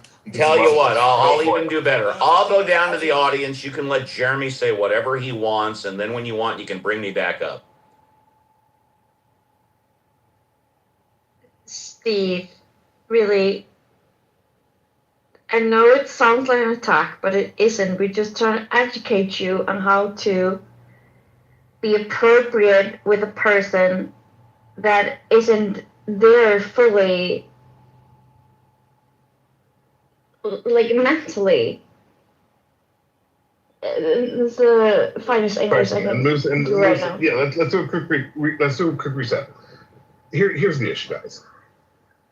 Because listen, it is a little bit nuanced, right? Because you could be like, hey, listen, I want to, help, disadvantaged kids, and I want to volunteer at the short bus school and do it. Absolutely. But here's the fucking problem, right? Is that this is not the short bus school. This is a fucking messy little app with a majority of fucking adults who talk about really fucking messy shit. But that you need to have at least a fucking adult mindset, right? I don't want to be the guy like Steve who for 2 years lets a 16-year-old boy into his room, expose him to talk about guns and sex and fucking adult topics. When the kid's autistic, and then he goes in and shoots up his whole fucking school and then blows himself in the fucking head because he couldn't handle some fucking piece of shit talking shit to him like Ducky, because Ducky and Steve don't give a fuck because they come in here, I don't give a fuck, it's not my fucking kid. Or some horny fucking piece of shit, some incel. Like, dude, that's gonna happen. That little piece of shit can go into any fucking room that lets little 16-year-olds in their room. It's not gonna happen on my fucking watch. It's not gonna happen on the Talking Apes. That's the fucking difference, Steve. And bitch, you don't have to go to the fucking goo. You can just let me talk. You enabled him. You exposed him to fucking pedophiles and freaks on his fucking app. I'm not saying you hurt him. You exposed him to be hurt. He doesn't even know it now. But a week into him joining this house in a late shift, I boomed the fucking room because 3 people were asking him about his locker room experience at fucking high school. The fuck, Steve? All the people in this room are saying, dude, you're a grown-ass man. All we're asking is don't let a 16-year-old come into your fucking rooms. Don't talk about sex and guns around an autistic 16-year-old. Don't give him a 16-year-old beat. And don't fucking, as a fucking grown-ass 6-year-old man, befriend a little fucking autistic 16-year-old kid so you can agree with him and giggle when he calls up that, hey, you can fuck a 16-year-old boy in Europe? I'll mute up.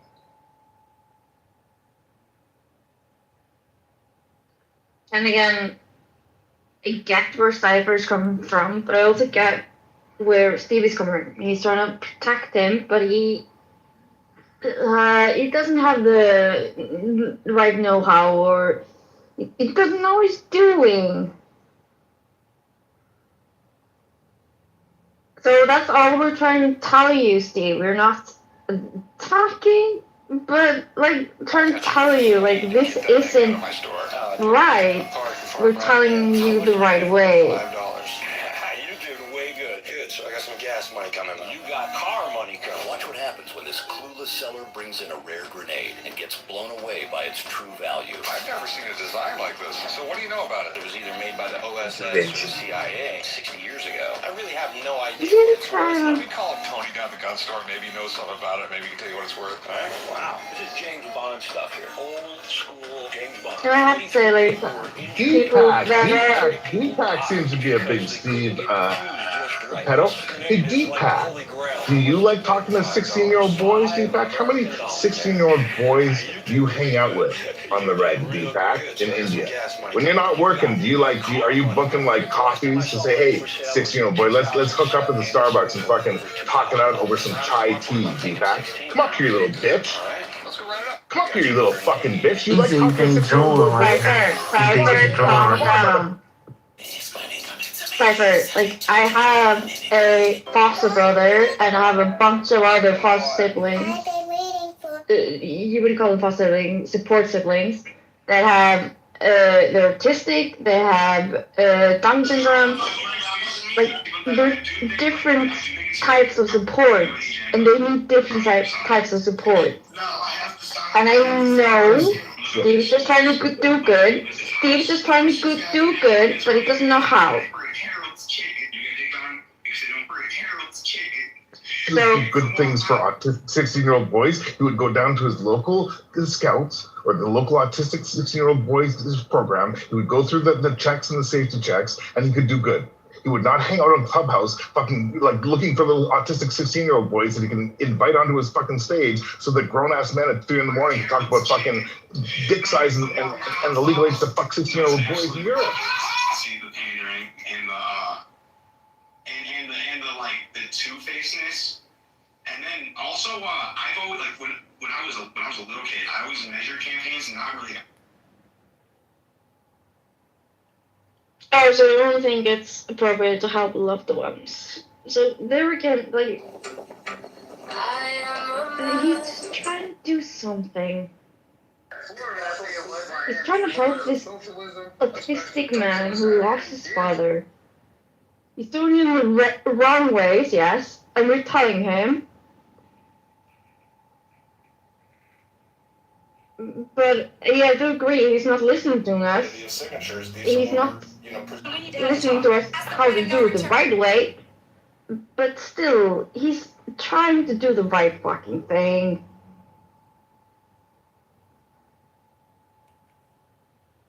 Yesterday, and Moose, I want your take on that. I don't think Moose agrees. So yesterday, when Steve beamed a 16-year-old autistic kid, he had a conversation about guns. He then, giggled and repeated what that kid said about 16-year-olds being legal to have sex in Europe.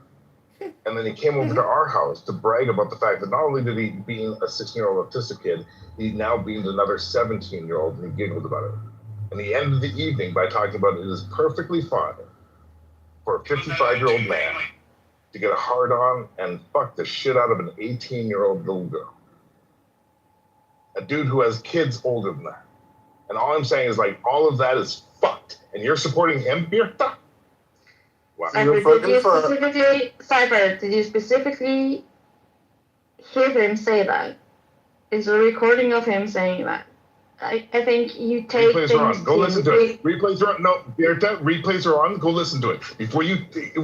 fuck, there are people in this room who heard him say it. Oh, I heard him say that he had a hard on for a 16-year-old with a gun. Yes.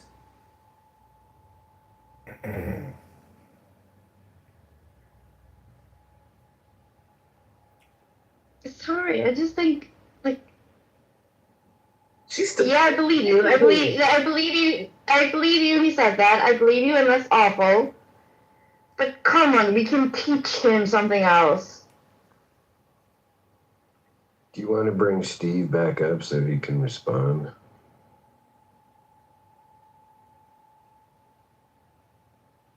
Let him buy cookies. You want me to respond? You said you were going to go down while Cypher was Absolutely, talking. Sure. I didn't want to interrupt anybody. Cypher does it all the time. I think Cypher is done. I think. Oh, Cypher, okay, fantastic. Well, for those of you that don't know, while I was down, I noticed that Christian is here and Christian's been listening.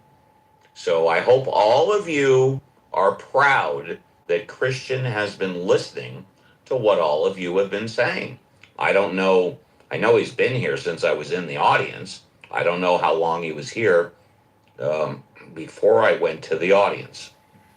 I know that this started about half an hour ago when it was specifically stated that me being honest in my views have harmed people. And I specifically asked, who have I harmed? And it was brought up that I harmed Christian.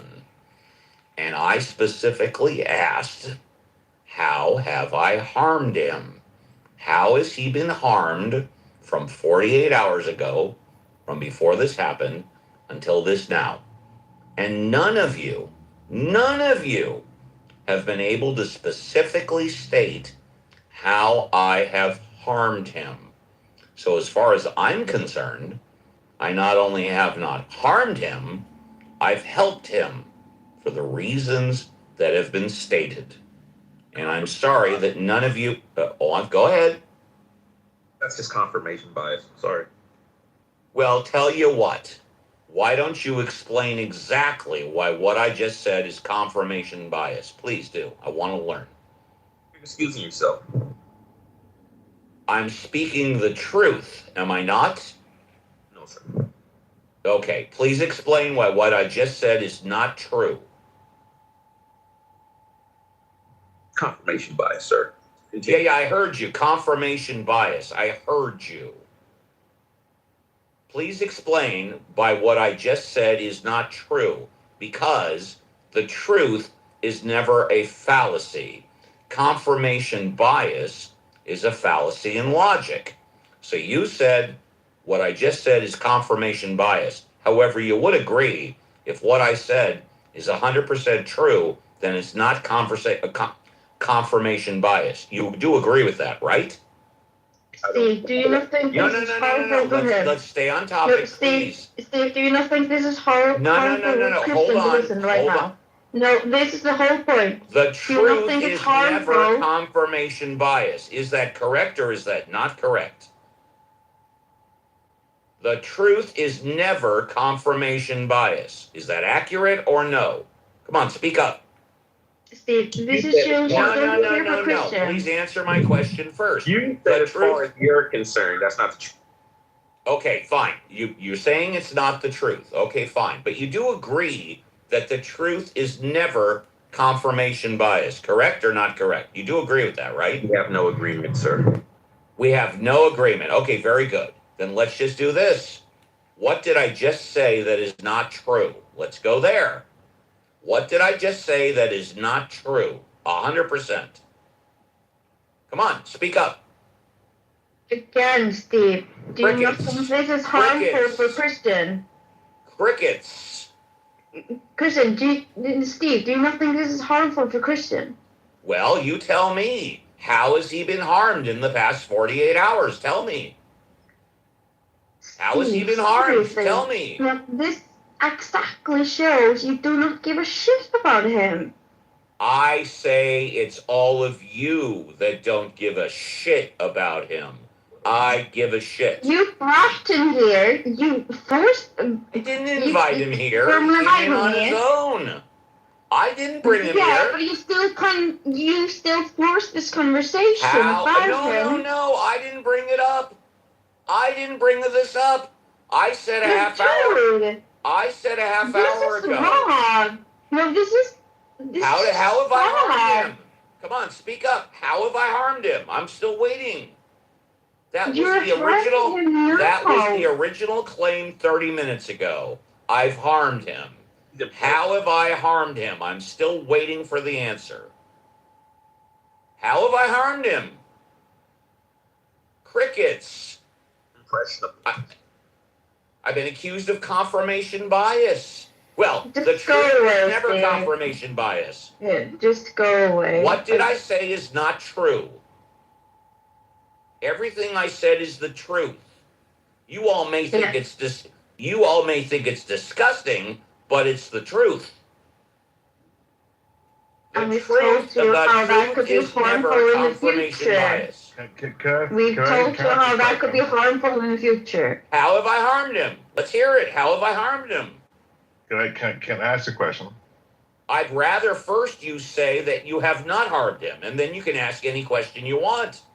No, you've enabled him to be harmed over and over and over for the last 2 years.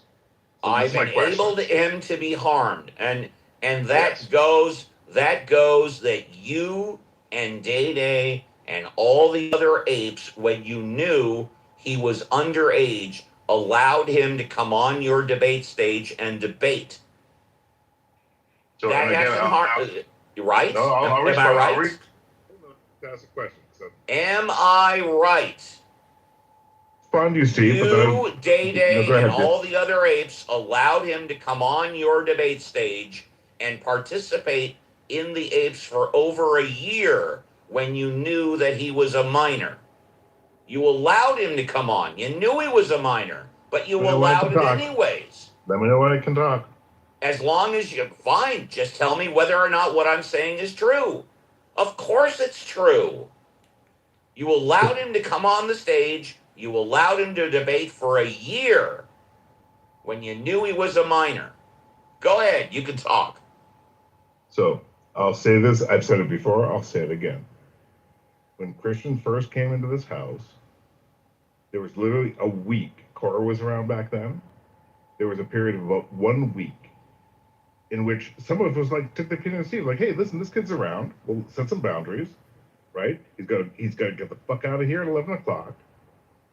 The second the conversation gets fucking weird, we say, get the fuck out. You have to get the fuck out. We set some boundaries, right? We were like, Steve, like, hey, let's take this little fucking, homeless dog and try to, But then, like, literally day 4, the little bitch is in here at 1 o'clock in the morning with inappropriate talk and saying, fuck you, I'm a 14-year-old girl, I'll do what I want.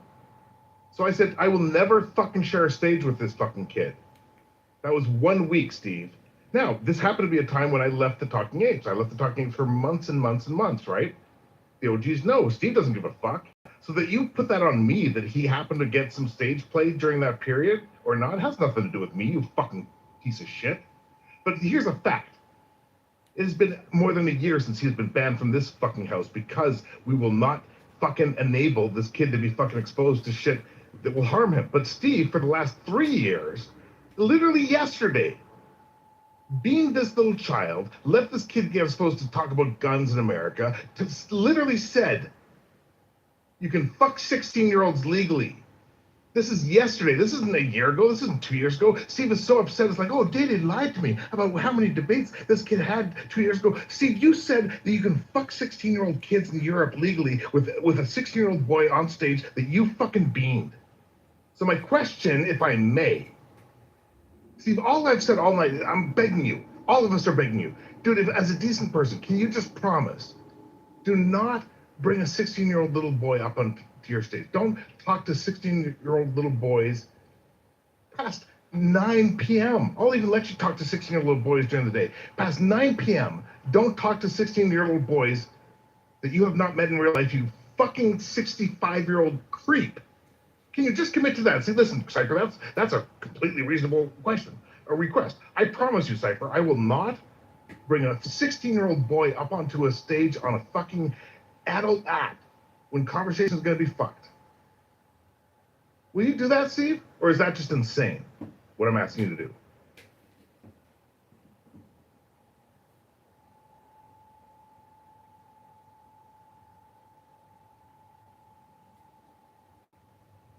I'm not sure.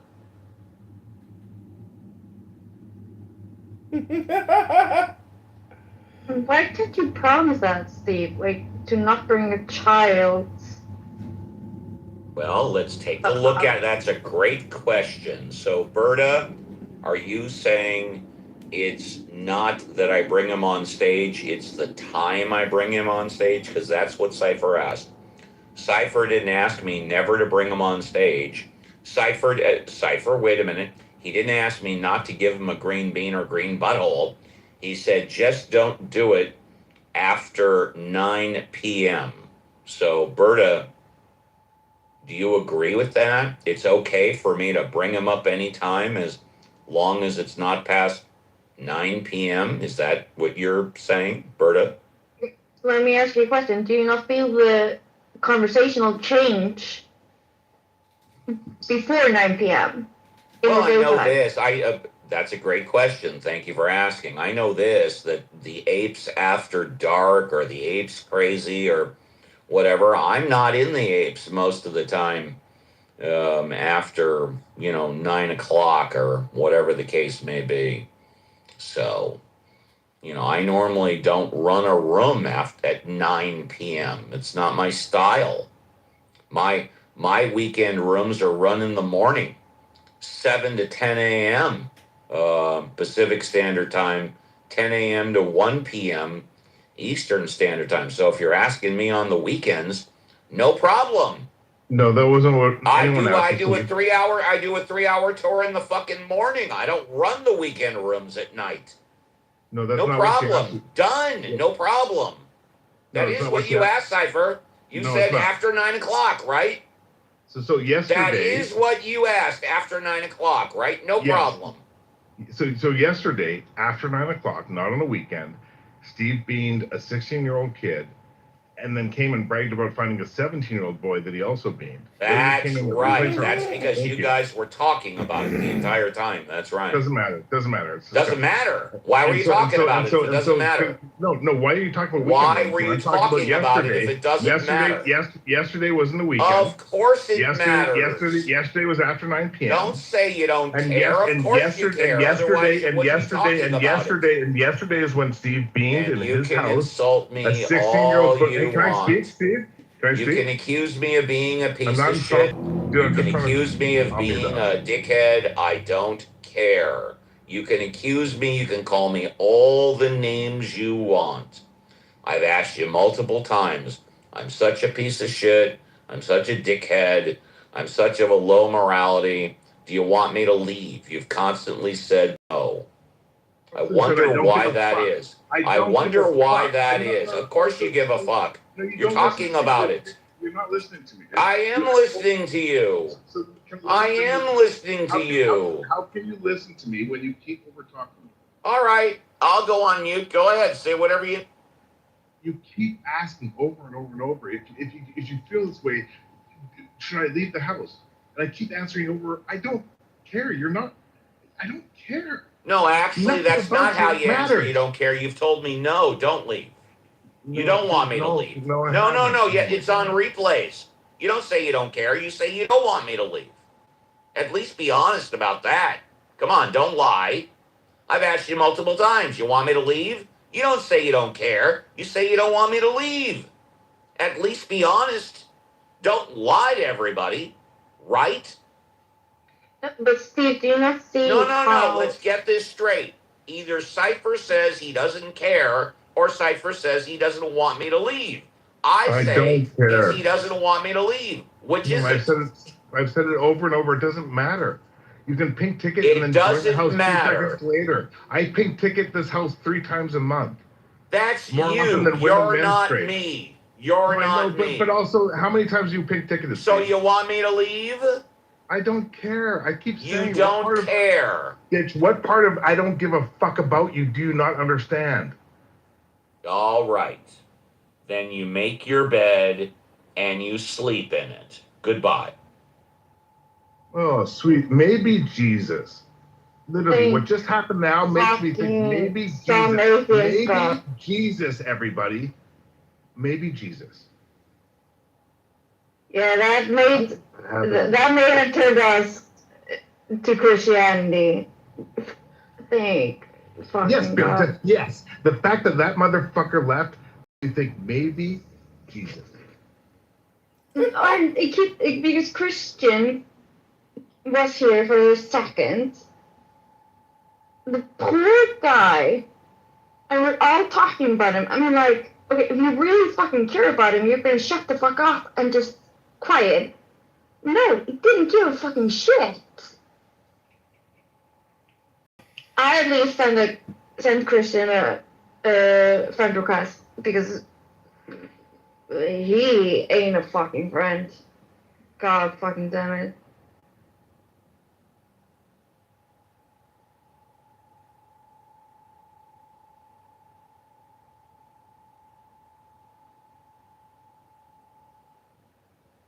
Are we still on rapid debates or what the fuck? we are so past rapid debates right now. So let's get nuanced, right? Because you've been around the block a few times, talking apes, right? Yeah, I've been here a year, I think now. Yeah. Mm-hmm. Kevin, let's just find out who washes their legs and who doesn't. I know Yaw's still around because that motherfucker's his legs are pristine. Hey, Sanders, are you there, Who the fuck doesn't wash the legs? Yes, sir. A lot. Oh, I know you love your mother. You are my ninja. Yeah, my nigga. Kevin. Who the fuck doesn't wash the legs? Kevin, I'll get to that, Birka. It's a good question. Kevin. Oh, this motherfucker's it got a Dove so far up his ass, and then he just washes his face. He's like, oh, I'm gonna wash my. He doesn't even know what a washcloth is. That's okay. Kevin. Have you never heard of a loofah? No, okay, so a loofah is a white thing. So you use a loofah, you put it in the soap and then wash everything. So that's the washcloth for white people.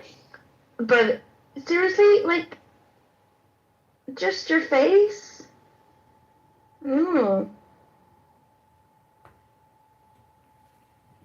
hope you don't have foreskin, because if you don't wash that shit, it's gonna be nasty. Let's double click on What that. the hell, Mark? Let's double click on that, right? If you have enough privilege to know that you literally can hire someone to get the little rocky shit out of your horse's schmegma, it's important. First of all, welcome. Not the schmegma, it's on the back of both of the front legs and back legs. No, I was talking about the little rocks inside of the folds of the male horse penis that you just, good hygiene, you gotta hire a vet to take that shit out. But that's different. I thought you were talking about actual horses. Walk with me. English, not Western, English. And so that's different than David's obsession with foreskin, right? I don't know if y'all know that about 6 American baby boys die every year because of legal childhood genital mutilation, right? And David was like, what, you want 100 foreskins? Bitch, hold my beer. I'm gonna bring you 200. So what's with the fucking obsession with little tips of baby boys' penises? That's my... Now again, I get it for the time, like in the Bible, blah blah blah. It was for cleanliness, because apparently people didn't know how to clean themselves, and most guys today do not know how to clean their dicks. So with or without foreskin. So, but seriously, like, education could cover today's genital mutilation against men.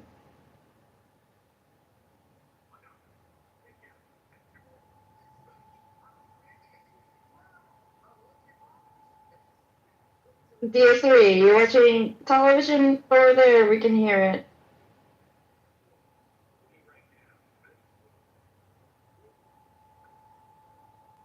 What you mean here? What's up? We can hear television. Oh, my bad. I'm sorry. Go ahead, guys. I'm sorry.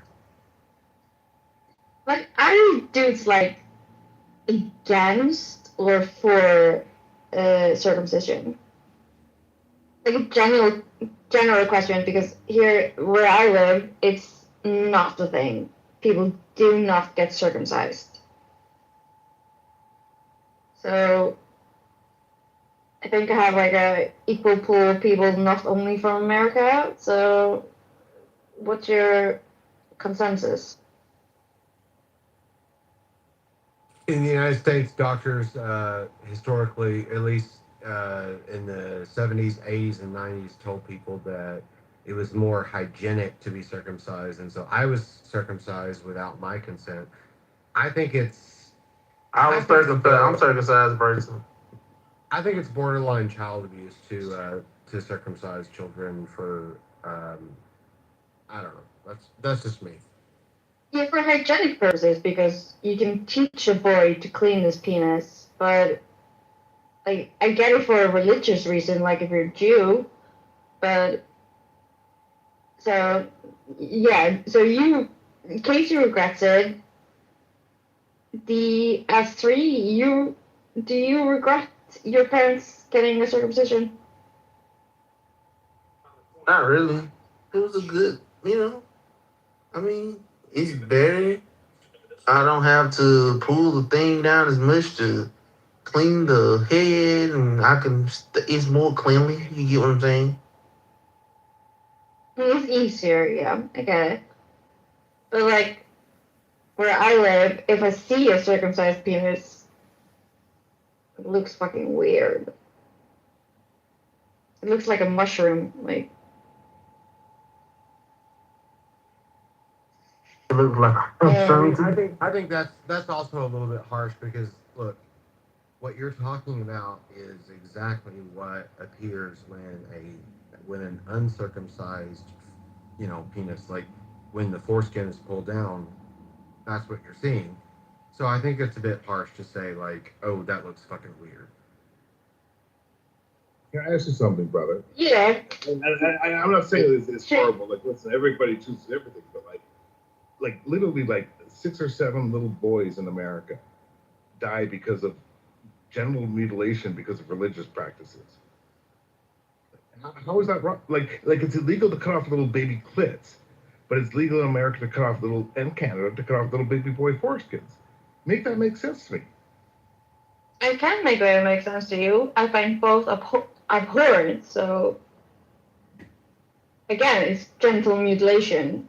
Do you know how many nerves they're cutting when you do a male circumcision? Like, there's so many nerves you're cutting away. So you're basically cutting a man's pleasure. I just want to bring it to like surface. I'm in Canada. It is no different than in America, right? Like in hospitals, in our countries, when you have a baby, you can if it's a boy, you can literally make the decision of whether that hospital performs religious-based genital mutilation on the baby if it's a boy. But if you ask them, like, hey, my belief system says that I need to cut off the hood and the clitoris of my baby girl, you would be locked up and sent to jail.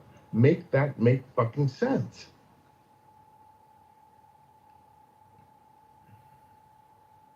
What do you mean, make that make fucking sense? That's not my choice. Like, again, I do not like that you're equating male circumcision to female circumcisions, because female circumcision is a lot. Yeah, but female circumcision can be deadly. Circumcision does not prevent a male from enjoying having sex. A female circumcision is, I mean, at least in some cultures, a female circumcision is like cutting off the clit, and that is like, that's pretty major. Like, that's preventing a woman from enjoying ever having sex ever again. Yeah, okay. Kizzy, yes, that's true. But they also, when they cut the clitoris off, and that's in most female circumcision, they cut the clitoris off. They also sew it back together, and usually they also sew the vaginal hole so close together that when you actually do have sex and get married when you're 13 years old, having sex is fucking awful. So both are mutilations of the genitalia, but sorry, one is worse than the other. That is exactly what I just said. But thank you. Casey and Greta is this. You're arguing like which is the worst evil. Scientifically, neither is necessary. Both are derived from religious beliefs of magical deities, and both kill little babies every year. And so people think like, oh, well, listen, more women die of, and it's more horrible for women. 7 little baby boys, or 7 to 15 little baby boys every year in America die because of a belief in magical deities. So that they can have their little tips of their dick cut off. You're saying both are evil. Okay. Yeah, let's not. You're saying both are evil, so yeah. Here's the thing. Why do doctors continue to offer like that as like a standard medical like practice? I don't really get that. It's not even based on religion. I mean, maybe in Canada it is, but in the United States, like, they'll circumcise baby boys regardless of your religious preference. They'll just circumcise. I agree. Like Casey, I was born Mormon. I'm not going to talk about myself, but no, it has, what I'm saying is that the practice has nothing to do with science. You do that, less enjoyment. You're cutting nerves, and there's no need for it. Listen, does it make sense to think that God's going to kill you if you eat bacon in the Middle East when there's no refrigeration? Trichinosis? Yeah, don't do that. But you can eat all the bacon you want. Was it smart maybe to cut off little dicks when you didn't wash a lot and get a lot of schmegma? I don't know the answer to that. But I know that you don't need to cut off little baby boys' dicks today because they can just wash. You know what I mean? But Jeremy, is that you insane? said, yeah, you get what you're saying, but you said it has nothing to do with science, but it has to do with science today, because who invented the science? White religious men. They made it a standard in America. This is not a standard in Europe. So those who made the standards in America, they made those rules. Let's do this, Birta. Can you get circumcised Let's fucking in your go country? for it. Can you perform genital mutilation on little baby boys in your country? Is it legal? No fucking clue. Is it? So you're saying it's illegal to have your boys circumcised in your country? Yes or no? I don't know. Stop it. Seriously, I don't know. Stop it. Stop it. Are we gonna have an honest conversation here or not? Stop it. We're having an honest conversation. Do you know? Birta, I know the rules about circumcision in my country, in America, and I know it about your country because I'm telling you the answer is yes. You can absolutely mutilate the genitals of little baby boys in your country if you want. Yeah, but I'm saying it's so unpopular, nobody does it. Oh, so. It's not popular, but it's legal. Not everybody fucking.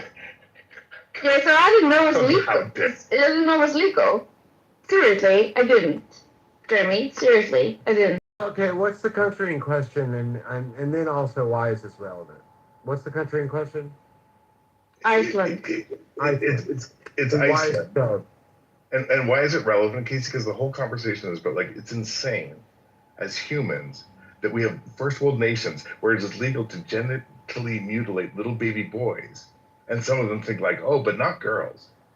And I almost like, as an agnostic, how does that make fucking sense? It's all fucking weird. Look, it doesn't really make sense, but like I don't know why you keep yelling about it, because like this, like I don't know, like if you're that passionate about it, I don't know, join a nonprofit and like try to get it changed. The fact of the matter is that in most first world countries, circumcision of boys is a legal process, and so like I don't know how to change that, but you know, if you're that offended by it, then fucking, you know, join an organization and try to change it.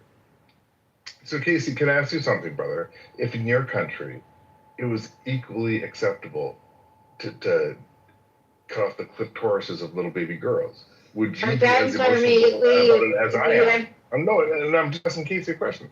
Would you be as like offended as I am?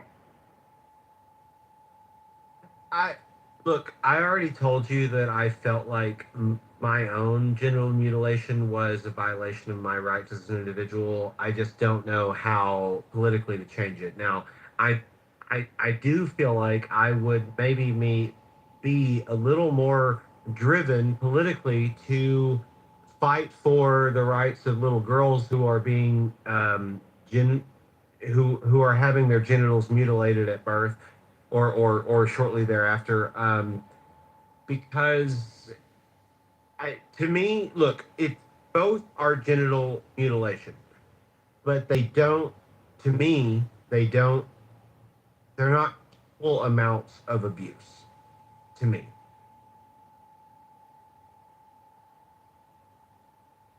Again, if I can say, female circumcision usually happens when you're between 10 and 15 years old. Okay. So you remember the pain. You're not an infant, newly born. You feel it.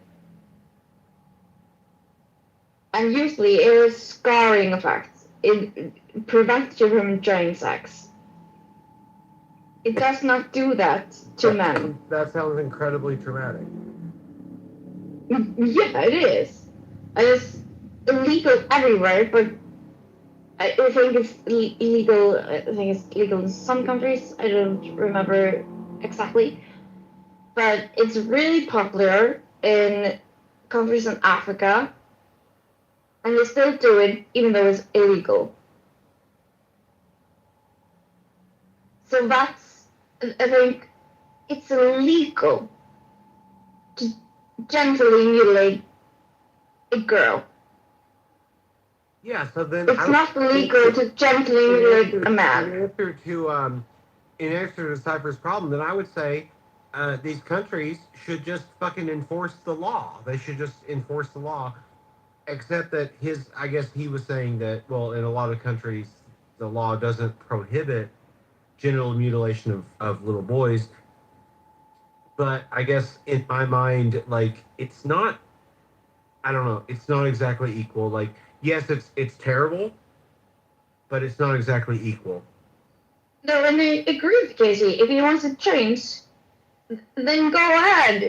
Talk to hospitals, talk to lawmakers, change it, make it legal. Like, it's not our fault you were fucking circumcised. Sorry. Don't make it a women's problem just because our mutilation is illegal. Yeah, I mean, like, thank God female genital mutilation is legal in nearly every country in the world. Thank God. But if you want male genital mutilation, otherwise known as circumcision, to be illegal, you got to do something about it. Other than complaining on Clubhouse, you gotta do something about it. Yeah, you have to make change. You have to talk to people. You have to talk to doctors. You have to talk to lawmakers. Like, I know Cypher is not trying to equal the pain, but one is illegal, but it's still happening, and one is legal and happening everywhere. And you have to change something if you don't want it to happen anymore. You have to make it illegal. Hold on, guys. Here's the problem. This is where I take offense with what you guys are saying. You're making a distinction between female genital mutilation because of religion and male baby genital mutilation because of religion. Because this is just about religion, right? And here's the thing. I agree. These are different procedures. There are different repercussions, right?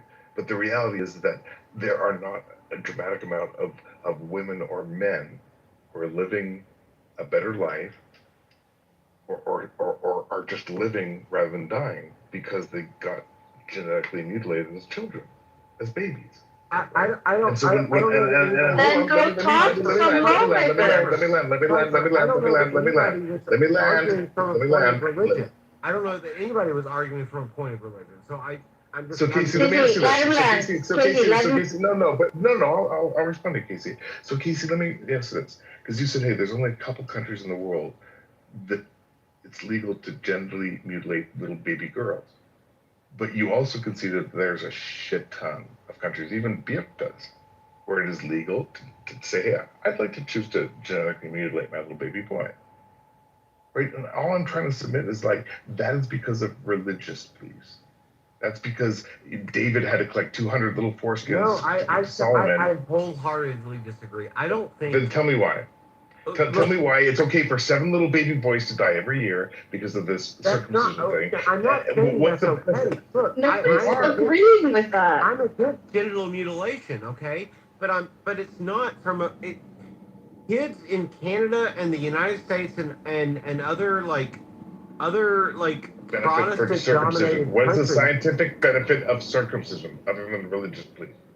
Yeah, okay. Well, will you let me talk? There is a misconception among medical doctors, especially, I mean, it's not as strong as it was, but in the 70s, 80s, and 90s, there was this really strong misconception, this really strong, like false, not false, but what am I trying to say?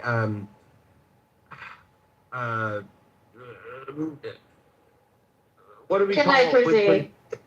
When people spread false truths on like misinformation. Okay, there was a lot of misinformation spread among doctor circles in the 70s, 80s, and 90s in the United States and Canada and other countries.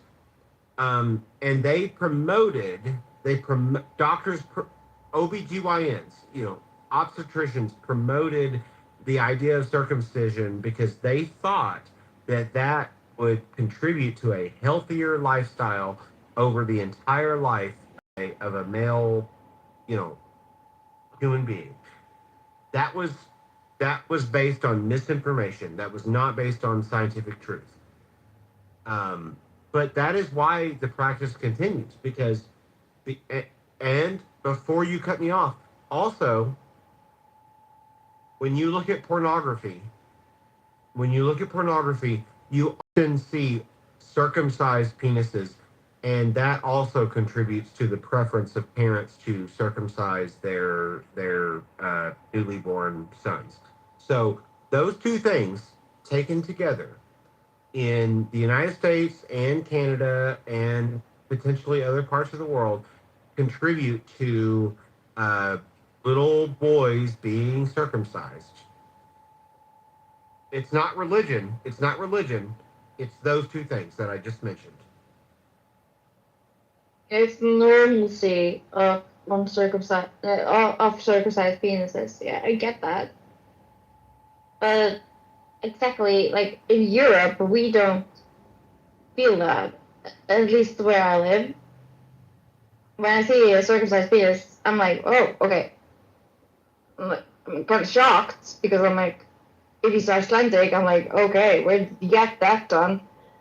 But like, it's no problem. But I've heard like with women in North America, when they see an uncircumcised penis, they're like, how do you say it? Grossed out, basically. Some people are. I would say it's definitely like in North America. It's definitely like, well, I would say north of Mexico. In the United States and Canada. Sorry. In the United States and Canada, it is the norm. It's more the norm to see a circumcised penis than to see an uncircumcised penis. Can I ask you a question, right? Because listen, back in the day, it was the norm to own black people. Back in the day, it was the norm in certain places to throw babies off the Can I make one statement? Because guys, swear to God, if I get interrupted one more time, have the conversation you want, I'm done. Can I make one submission? Yes, it was the norm. It was the norm all over the place to do really horrible, fucked up shit back in the day, right? My only submission tonight was simply saying that, like, listen, Casey, what you're saying is not wrong, Casey. But let's go to the source. There's no scientific or medical benefit for cutting off the tip of the penis of little boys, also cutting off the clitorises of girls. The origin of that practice is 100% religion-based. Yes, today Mormons do it, white people do it, some Europeans don't, right? It has nothing to do. I'm just saying that, like, dude, there is no scientific benefit for practicing any type of childhood genetic genital mutilation. Practice it. And Casey, all I'm saying is that there's most countries in the world you can do it if it's a boy, but you can't if it's a girl. And all I'm trying to ask all of you is, like, guys, if you believe in science and medicine, all I'm trying to say is, like, it shouldn't be there's no medical basis for cutting off the tips of the penis of little boys other than Jesus. Okay, now can I say I agree with you 100%. There is no medical basis for it. I agree with you, and therefore genital mutilation of boys should not be legal. Okay, the problem is, and actually I want to walk back what I just said. It's not religion, even though it's based in. Yeah, I agree with you. Circumcision is obviously based in religion, but it's not religion, and it's also not even hygienics. Doctors don't still do it because of hygienics, because doctors have read in the medical literature that it's not unhygienic to have foreskin. So it can be if you don't know how to wash it. Well, it can be. It can. Yeah, well, okay. So also, your sure. And also, douche is fucking useless. So yeah, if you don't know how to just, like, wash it, but not douche. And can I ask you this, Casey? Because I have two daughters, right? And I decided I would not get their ears pierced when they were born. Because I think that is the exact same thing as not the exact same thing, but it's very similar to cutting off the tip of a little baby boy's penis. Because hey, if you want to do that, you go and circumcise yourself when you're a consenting adult. You want to pierce your ears, you do it when you can decide to do it. No, I'm not going to decide it for you. I'm not going to poke holes in my little baby's ears because. Yeah, well, I mean, usually that's something But that. can we talk about the religious That's difference? something in the United States. Usually, that's something that's done like when they're like at middle school age, like 13, 14, 15. That's when they get their ears pierced. I don't know what you're talking about, like getting it done right after they're born. I'm not sure who pierces a baby's ear. That's okay. You don't have to. My mom. When you have a baby girl, the hospital will ask you, do you want to pierce their ears? It's true fucking thing. It's fucked up, but it's true. Well, not in the United States. They don't offer to pierce baby girls' ear.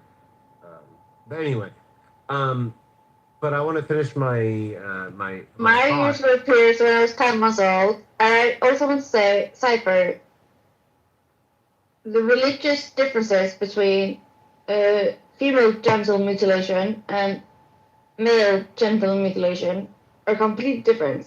For female, it's so they will never enjoy sex. For male, it's for cleanliness. And it's all based in religions. I do agree with that. So I get why one was banned furthermore than the other, or faster than the other, which that you cannot enjoy sex because in a bunch of African Bible culture and Christianity culture, the Europeans went with to Africa. Women should not enjoy sex. So that's where the female mutilation came from. The male mutilation came from cleanliness, mostly. It didn't come from taking away pleasure. So it's harder to get banned or harder to get stopped in some countries. Don't understand what you just said.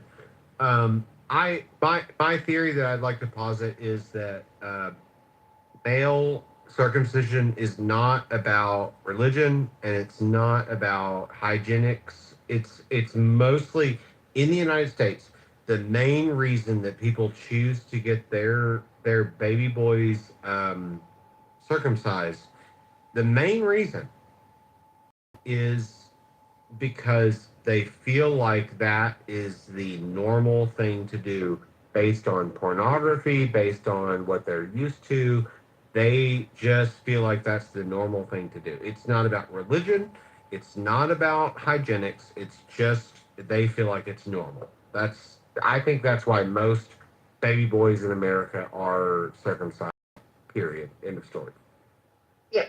Today, I do agree with you with the current, like, that's today. But if you take it back, like, female circumcision and male circumcision, they have total, complete differences. Male circumcision back in the day, like biblical times, was for cleanliness, while female circumcision was so women would not enjoy having sex. So they wouldn't stray. You cut the clitoris off. Go ahead. Here's two scenarios. Right? A little girl in Africa has turned 13. She goes into a structure with her grandmother, her mother, a bunch of the women, with a rusty, sharp thing, and her clitoris is cut off. It is violent. It is horrific. Right? I think a lot of people, when I describe that, think like, that is fucking barbaric. Now, here's another scenario. This happened probably 10,000 times yesterday in America and in the USA and Canada. A bunch of people went into a synagogue. A little baby boy was put up onto the altar. A rabbi took out not a doctor, a rabbi, took out a knife and cuts off the tip of a little baby boy's penis because of God. Again, he doesn't cut off the tip of the penis, he cuts off the foreskin. Are we talking about And those things, sorry, cannot be similar. That child doesn't remember anything. The child doesn't remember the trauma. That girl remembers the trauma of being pinned down with a rusty fucking knife, while in the synagogue they have a scalpel blade that's perfectly sterile. Like, Jeremy, I know you're trying to, like, you cannot equate those things. All I'm trying to say is do not genetically mutilate anyone. Don't fucking Yes, fuck I with do anybody's agree with schedule. you. That's the only thing I've been saying all night, and you guys are attacking me. No, we're not attacking you. You're making, sorry, with something you say, you're making. I don't know. You're making. I do agree. Like, I mean, the kids, the little boys that get circumcised for a very specific religious reason because they are born into Jewish families that who want them to be circumcised because of Jewish tradition. They don't remember it. They're not really traumatized by it. I would say that is different from a widespread practice of circumcising boys for a non-religious reason. And also, I don't know, like, I mean, I think it's kind of dangerous to say Jews should not be able to practice their religion the way they want to practice their religion when Jews have been victimized the way they have been victimized throughout history. I think it's a little bit weird to say, "Oh, you can't do this because you know I don't care what your religion says. I know the better answer." I think that's a little bit weird. Can I ask you about that, Casey? Right, Joseph Smith was persecuted. The ones have been persecuted constantly, right? And they just want to go and have a whole bunch of, sister wives and marry their cousins and stuff. And so when I take offense with that, and hold on, Casey, because I'm building a bridge with you, right? You said, hey, when these people have been prosecuted over and over and over again by a whole bunch of people who don't agree with what they're doing, and they just want to cut off little baby boys' penises, they just want to marry their sister wives and have 8 wives and live in a little, how dare you go and criticize that? That's what you're saying, Casey. And so I guess I'm saying it's like, well, dude, I'm sorry. If you think that it's okay to fucking, force a little 13-year-old, girl to be your 8th wife, like Joseph Smith, if you think it's okay to cut off little baby boys' penises because you've been persecuted for doing it, that's fucked up. You're conflating two unrelated things. You're conflating two unrelated things. So, I mean, that's a classical logical fallacy. You're conflating Jewish circumcision. How is that? But what's different? What's different between those two things? What's different between those two things? Jewish circumcision with Mormon polygamy. So, yeah, both horrible. Both fucking no reason to do either of those. I would say not comparable at all. Okay. Look, so do you agree or disagree that they're both horrible? I'm not saying that either is acceptable, but I would say okay. So you agree with me? See, you just said that both are unacceptable. That's the only reason I brought them both up. I think. And you criticize me for saying, "Hey, how dare you attack the Jews for doing something that's horrible?" And I said, I'm attacking. Did I ever say how dare you? Did I ever say how dare you? No, I say that a lot, though. That's my kind of my tag phrase. But you attack me for saying, "Hey, these Jews have been persecuted for so long. Let them cut off little baby boys' penises. Just let them do their thing." And I'm saying, well, listen, the Mormons were persecuted. I'm not going to let them marry a bunch of 14-year-old girls either. Well, the Mormons weren't around in the 1400s. The Mormons weren't. I mean, like we're talking apples and oranges. Like you're comparing things that are non-comparable.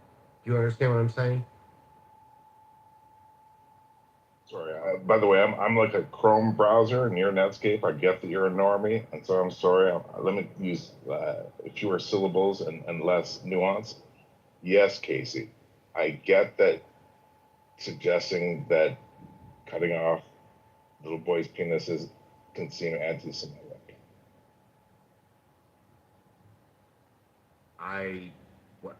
Okay, what?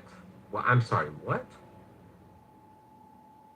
I think what you're saying is that, like, when I attack the idea of anti-Semitism, of circumcision, that you take that as like, hey, that comes off a little anti-Semitic. Is that what you were saying, Casey? Yeah, I think for a very specific group of people who have a very specific set of beliefs, I think that it could come off as a little bit not anti-Semitic, but like as an infraction upon their religious self-will. Does that make sense? It does, and I really appreciate that submission. Can I ask you a really quick question? If I were to take the same position against the African tradition of female circumcision, would you feel the same way? That's kind of like, hey, that's a little racist. I'm against both, but I guess in the end, I'm not a part of either culture, and so I guess in the end, like, I don't know what to do. I don't know what to do. Okay, so I guess that's my answer. Submission, brother. And I don't know what to do either, other than do what I feel I need to do. And so that's why I come up here and obnoxiously rail against the idea that any type of genital mutilation against little kids is fucked up. It's based in religion. There's no benefit for it. And so I don't know either, dude. It's not like I'm out there saying, like, oh, I can't make the meeting tomorrow, Thursday. I've got to go and protest on the corner of my downtown streets with a big sign that says, stop cutting off little boys' pieces. No, I'm not doing that either, Casey. I'm not. But if I'm going to fuck around and talk about shit, I'm going to take offense with it. I'm not going to justify it. I get it. I mean, I would say like roughly 5 years ago, I didn't think that circumcision was a bad thing, but I have changed my mind about it. I'm talking about like boy circumcision, not girl circumcision. But I have changed my mind about it. But it is legal in most like developed countries, and I don't know how to change that. So I mean, what do we do? What do we fucking do?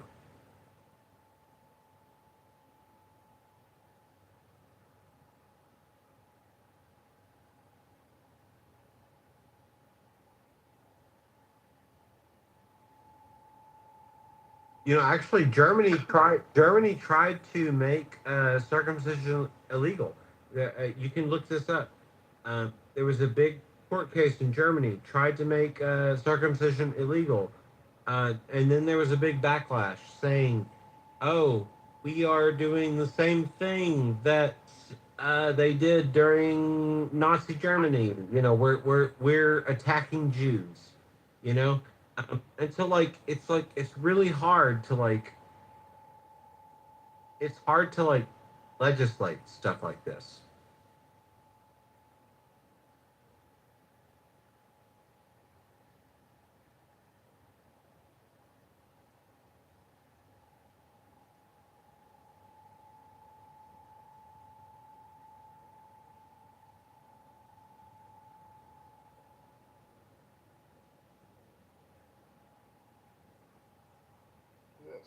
Let's get messy, guys.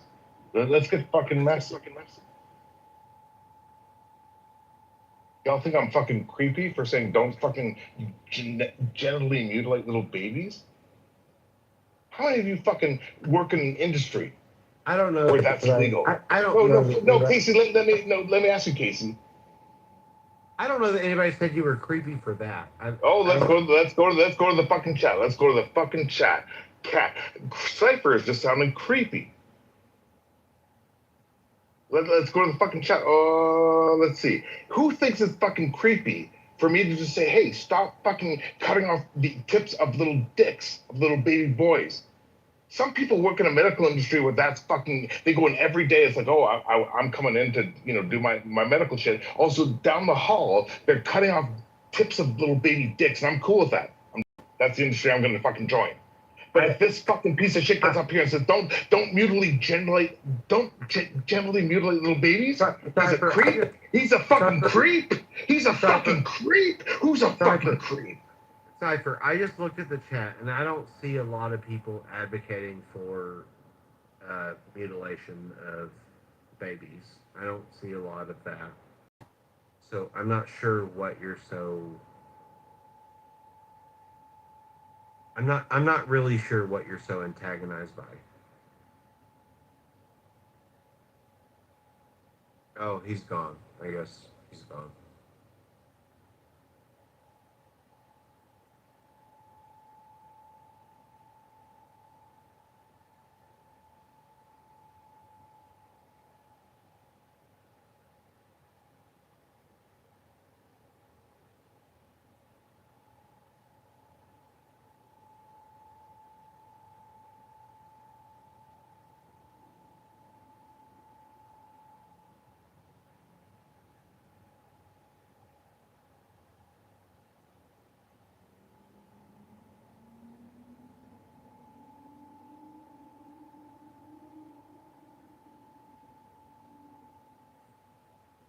Is anybody besides me?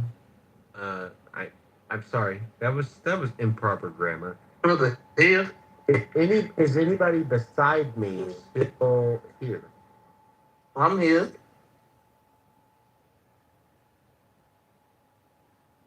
Well, what are you doing?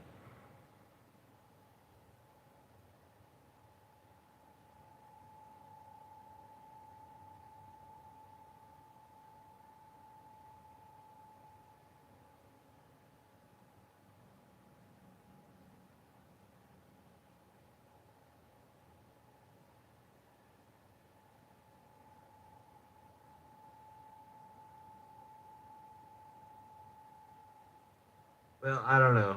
Everyone here is silent, so I guess I just hope you all have a good night.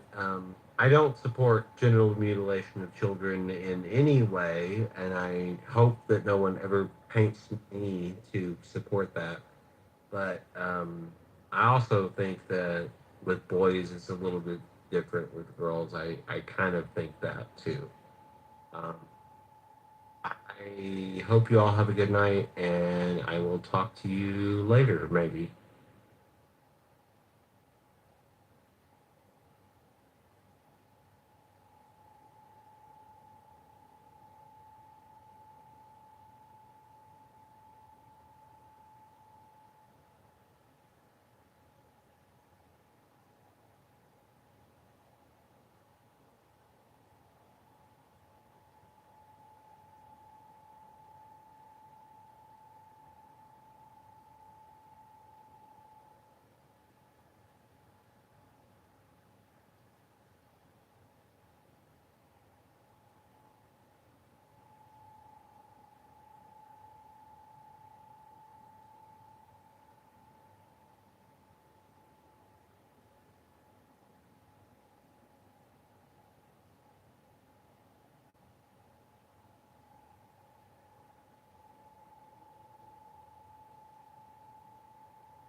The fuck is this shit?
Bluetooth.